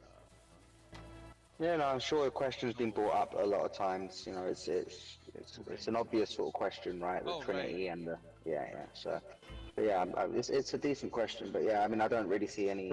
I don't see there being any issues, and I don't see Christians having issues with it as Freemasons. So yeah, it's kind of not I keep really a getting this, problem. seeing this question about something about have you any key? Have you any key? And you're supposed to answer yes. Where do you keep it? And then did you answer in a bone box? You know, it doesn't open or shut, and it has ivory keys. Does it hang, No, or does it lie that's and not part of. hang? That's not part of my set. Like, you have to appreciate as well that there are many different sort of Masonic orders which will all have their own sort of ceremonies involved in it. So you may be referencing some other kind of order which is Masonic, yes, but it's you kind of have your sort of your standard Freemasonry, which is like your craft, which is like first, second, and third degrees. So that brings you up to like Master Mason, and then there are like other sort of orders which sort of tell different stories and have different ceremonies and so on and so on. But like being a member of those other orders doesn't make you a more superior Mason. Like even if those other orders might have like degree numbers associated with them, like fourth degree, 17th degree, whatever the degree may be, right? Just because the number itself is a higher number, it doesn't mean that they're a superior Mason to a third degree Mason. The highest rank you can get as a Freemason is a Master Mason. So that let's just be clear on that. These other orders in which you can get degrees above third, right? They're not like that doesn't they're just like numbers, right? That doesn't mean you are now a superior Mason to this other person. That's not. It's kind of like the way the analogy that I draw is that like imagine we're both members of the same gym, right? But I only use the weights. I only use the weights, but I'm there every day, all day, every day. Now you are also there all day, every day, but you use the weights, but you also do some swimming, you do some badminton, you do this, that, and the other, right? Like, are you a better gym member than me? Are you a more superior gym member than me? No, you're not, right? The fact is that like we're members of the gym, and that's it, right? The fact that you might do badminton and swimming and tennis or whatever, that doesn't make you a superior member to me. It just means that you do these other bits and pieces too. But you can't go and join the Scottish one, right? You can't go and join the Scottish Rite if you're not Scottish, or can you join any one you want wherever you want? Now, the Scottish Rite, the ancient and accepted Scottish Rite is is a they changed it. They've just recently changed it. Actually, they've just recently changed it so that now you can join without being a Trinitarian Christian. Before, you had to not only be a Christian, you had to be a Trinitarian Christian. But they've recently just made changes to that to allow for non-Trinitarian Christians to join. Like you don't have to be Christian at Yeah. all to join. Don't you have to pay your dues? I'm wondering if they're not getting enough dues, and so they're thinking, like, if we just add them, we could get more dues. It could Maybe. be. I mean, I don't think so. To be totally honest, I think Okay. I don't know. Because they're not getting I'd like divine to think. intervention from the architect to say, let them in, right? Well, yeah, no, of course. I mean, yeah. I mean, If it's not a papacy, or in some religions they say, hey, God told me to add you to our quorum, or something. I'm just wondering who makes those decisions in the Scottish Rite. Yeah. Well, there'll be a council. There'll be a supreme council, and there'll be like um, 33rd degree Masons that will be on the supreme council, and then they will be the ones that make the decisions. So And they'll 33. make I mean, is decisions for the whole world. that can't be just Christ's death year, right? I mean, is it only Christ's death year? That's all. That's the only symbolism. Is they just care about the year he died? Well, okay, yeah, there's 30 years of growing up, so to speak, and then there's the 3 years of him being a teacher. I guess that is actually kind of like the traditional Jewish custom. Oh, the Scottish took it from the Jews.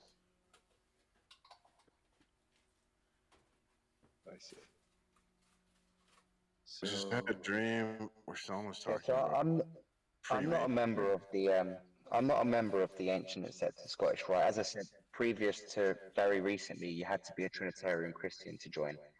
Um, I'm a member.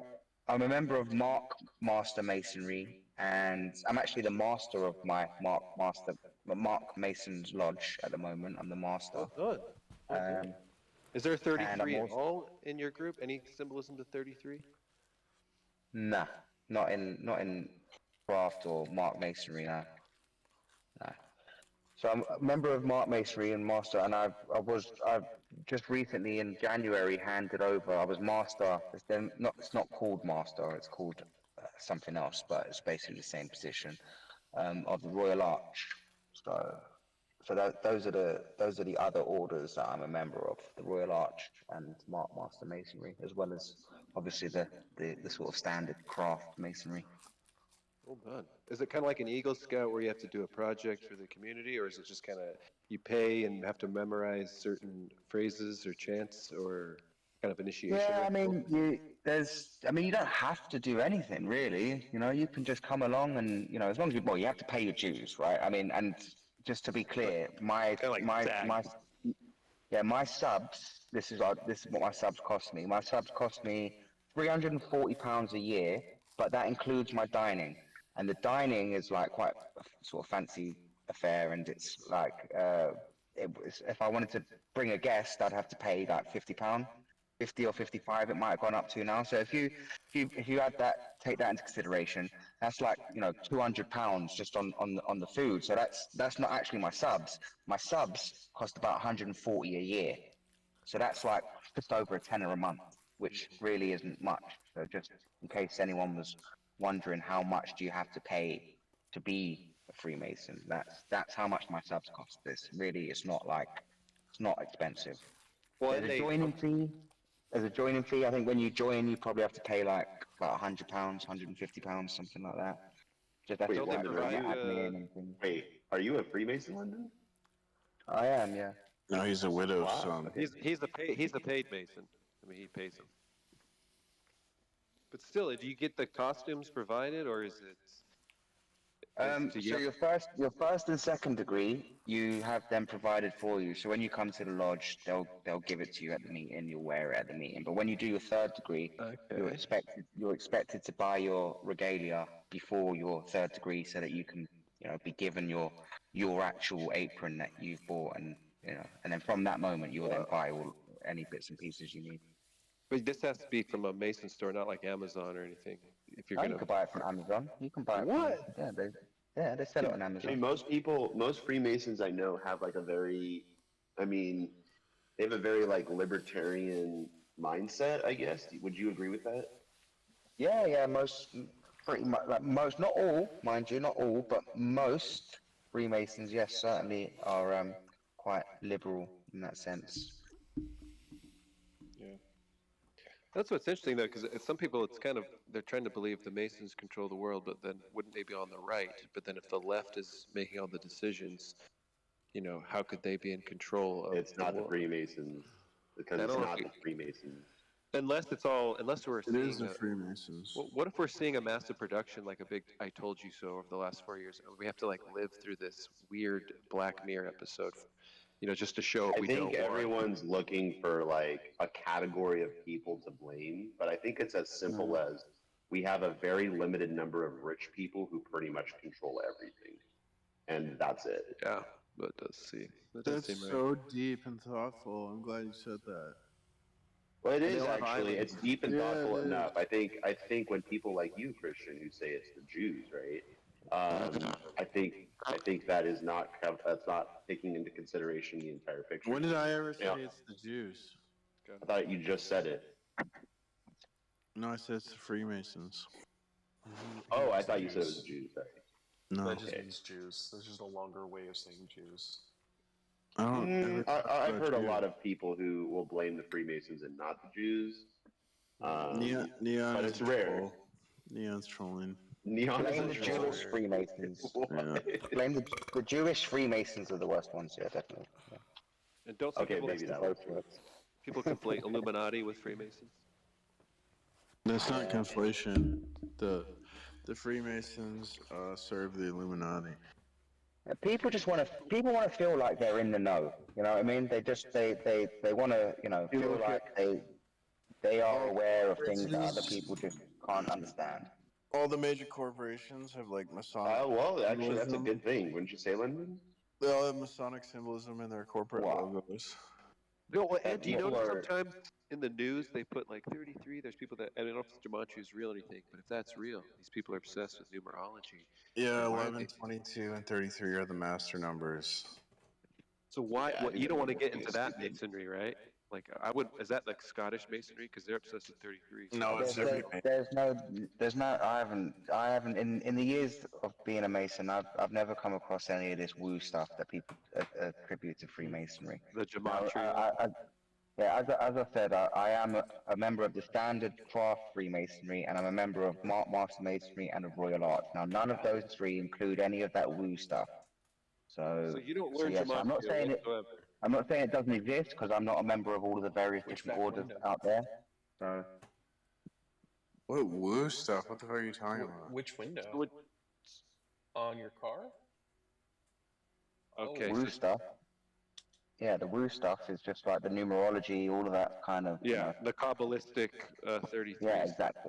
exactly. I Yeah. think that I So think that comes from third Kabbalism, right? 33 gematria. yeah.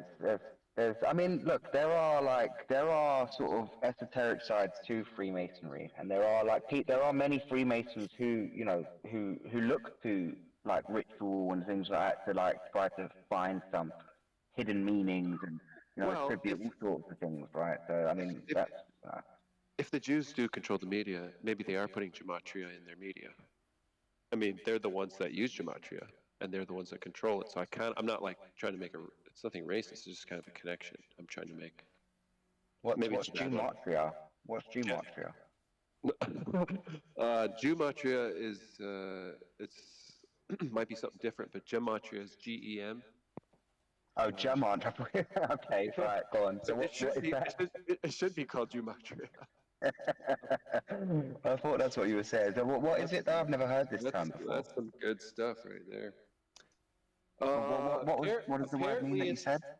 Apparently it's a method of they interpret words and phrases and they assign numerical values to letters.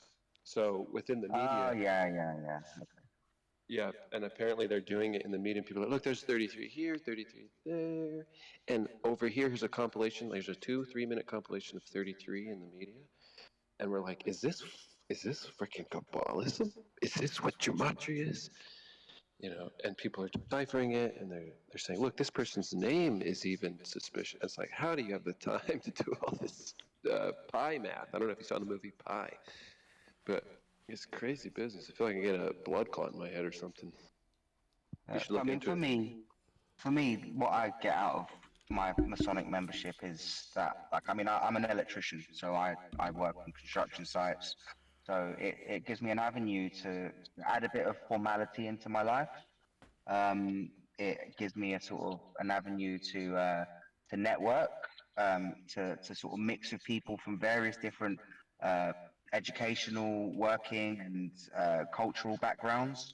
I mean, like one day I could be at a meeting sitting next to a judge. The next day I could be at a meeting sitting next to you know, I mean, just think any profession you can imagine. So, and Well, you're not I could getting be out sitting of next. law, are you? Are you able to get out of tickets because you're a fraternity brother? Well, you shouldn't. I mean, like we are supposed to obey the laws of our land, right? So, like corruption would be going against that. So, I'm not saying that it doesn't happen, I hope but I'm so. saying that it's not something that we advocate, right? It's not something that we promote. In fact, we actually promote the opposite. We say that we are supposed to obey the laws of the land, right? And that we are to help our brothers to the best of our ability and keep their secrets so long as they are, within the law. Yeah, the supreme architect is not corrupt, so I don't know why Freemasons would ever be corrupt because it's not in their ideology. It's kind of sacrilegious or blasphemous. I'd be under no obligation. I'd be under no obligation to help one of my Masonic brothers commit a crime, nor would I be under any obligation to hide his crimes or keep his crimes secret.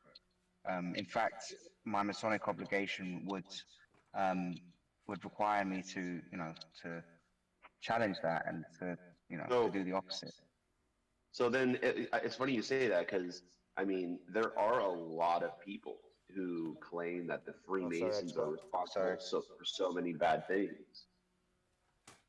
My question to you is, why do you think, considering you're a Freemason, why do you think people blame the Freemasons? Are you rich? That's a good question. Yeah, London, are you rich? He's got to be No, a he's million, a. dude. Hey, the more you crave, the poorer you are. My brother. It's fun fact. Sorry about that. Go ahead.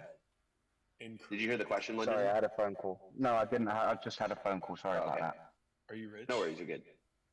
Yeah, are you rich? I'm an electrician, so no. I mean, Okay, so then I do okay, but I mean, I'm definitely not rich. Rich with electrons. Okay. How are you a my Freemason? question. Come on. I'm just kidding. Well, my question that I was trying to ask was, why do you think people blame the Freemasons for so many bad things in the world?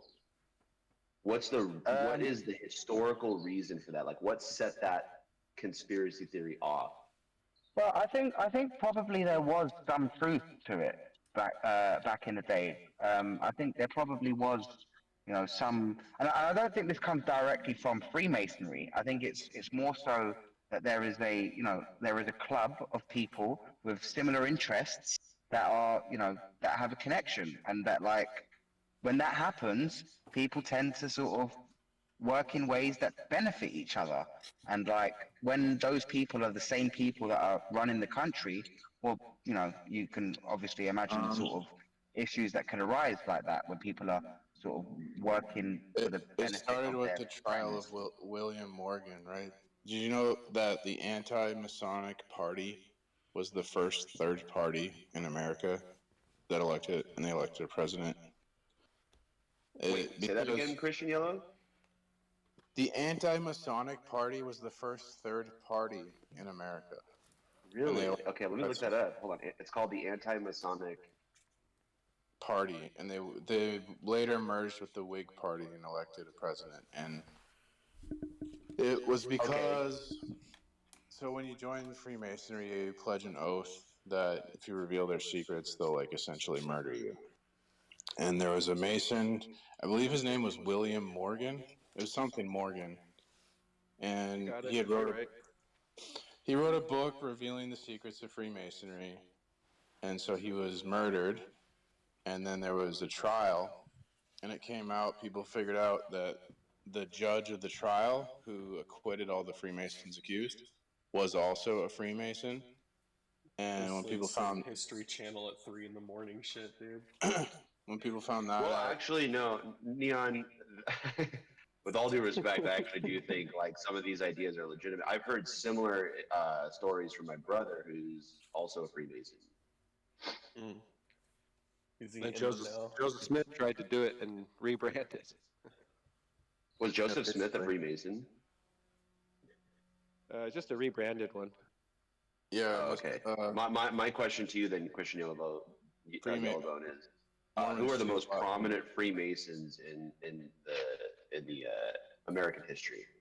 Jeff Bezos. It'd be like Albert Pike, and I don't know. George That's Washington. Yeah, George Washington. Joseph started as a Mason, by the way. Oh yeah, George Washington was. That's true. George I mean, Washington, yes. half of your founding fathers were Freemasons. Now, maybe it was needed to take away power from the royals. Maybe they needed to form the Masons to do that. Well, that's my only I've thought about that same sort of justification before. That's a really good explanation, actually. That would make a lot of sense. Guider 6664.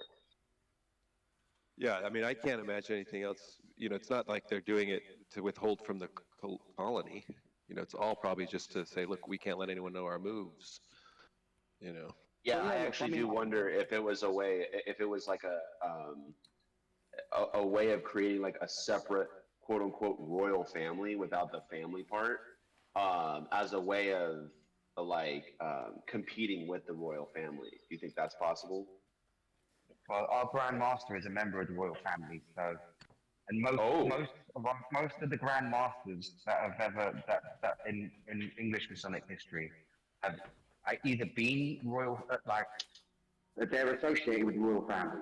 They're usually either direct members of the royal family or they are like lords or dukes of some kind, right? So Yeah, it still tend to seems be to that way. be like a gratuitous in club, right? But like, it, is it? But who's the in group? It seems kind of like sporadic and just like a bunch of rich people, like, and they have things in common. And it seems like most Pretty of the things much. they have in common seem to be more like free market ideals or whatever. Um, but at the same time, like what Christian Yellowbone said was about the anti-Masonic Party. What's interesting here is that the party's primary goals were to not only abolish the Freemasons, but they also opposed slavery and supported temperance. So why do you think that is? There's also the incidents where like there was a letter intercepted between two Masons that talked about how Freemasonry was trying to infiltrate the Catholic Church, and then the Pope put out a book called the Alta Vendetta, and Catholics were forbidden to be Freemasons for like until like the 70s or 80s or something, until recently.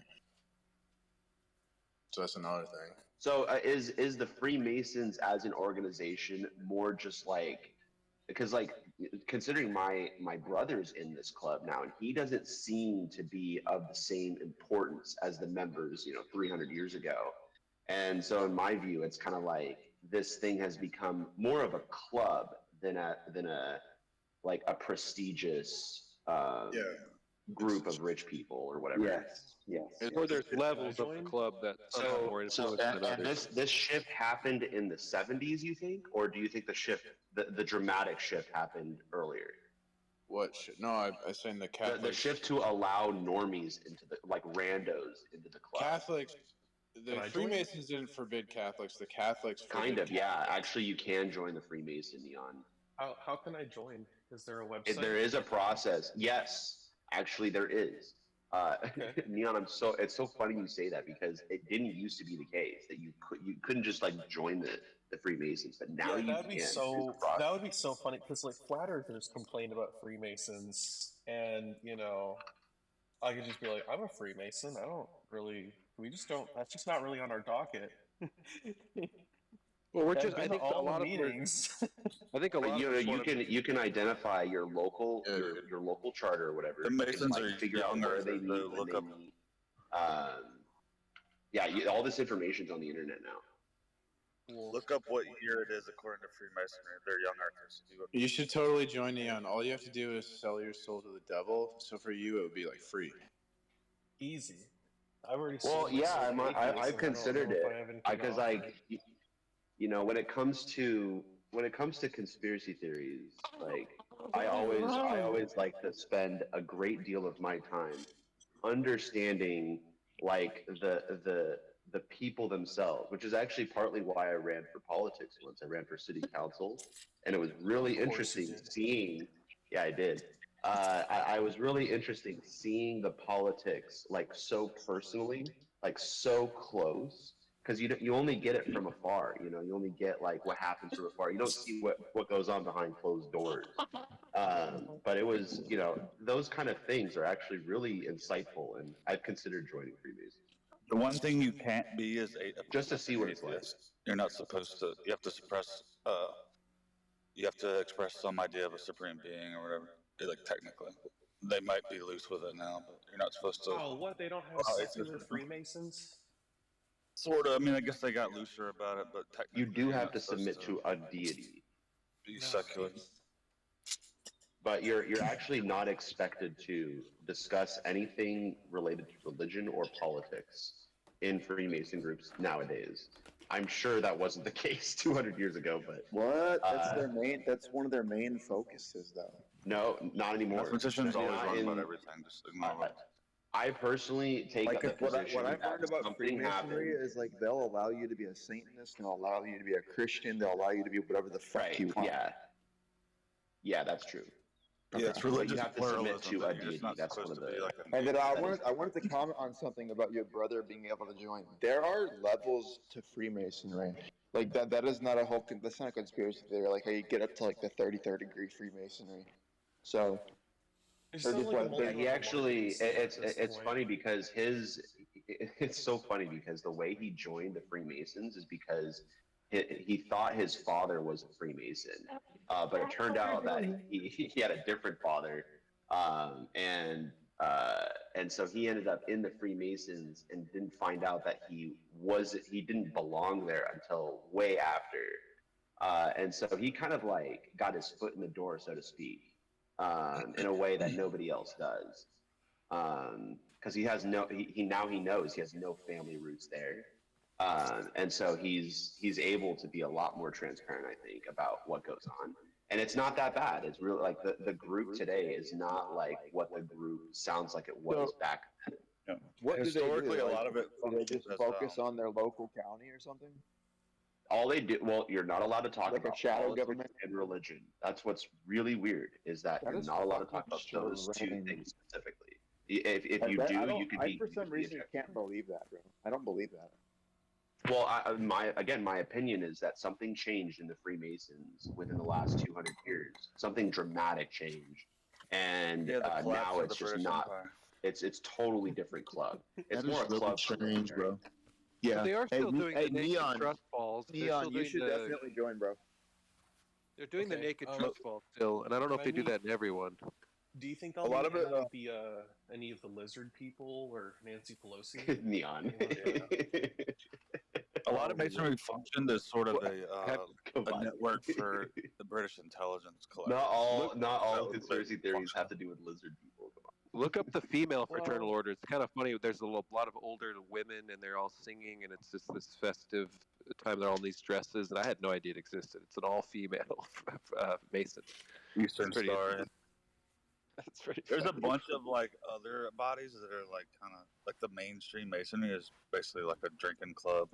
Sometimes they'll get into Mainstream talking about masonry. palava or whatever. But I wish they would go build things. I wish they would actually look at the architecture we're building, and with the aqueducts. And Actually, they temples. have built a they lot of used things. to like they used to have build all the fun fact. No, They today. built a lot of state buildings. No, they do Today. absolutely. They We actually donate do. towards the building of things now instead. So, You like, instead of think us they actually meet- being operative masons, we are speculative masons, and we use our sort of network as a means by which to raise money for worthy causes, and then to donate that money to those worthy causes. It's The Frank Masons Gehry they at meet Mason. that nowadays they meet every week, and someone brings Miller Lite and Corona maybe to the meetings, and then they're just like, guys, we've really lost our ambition.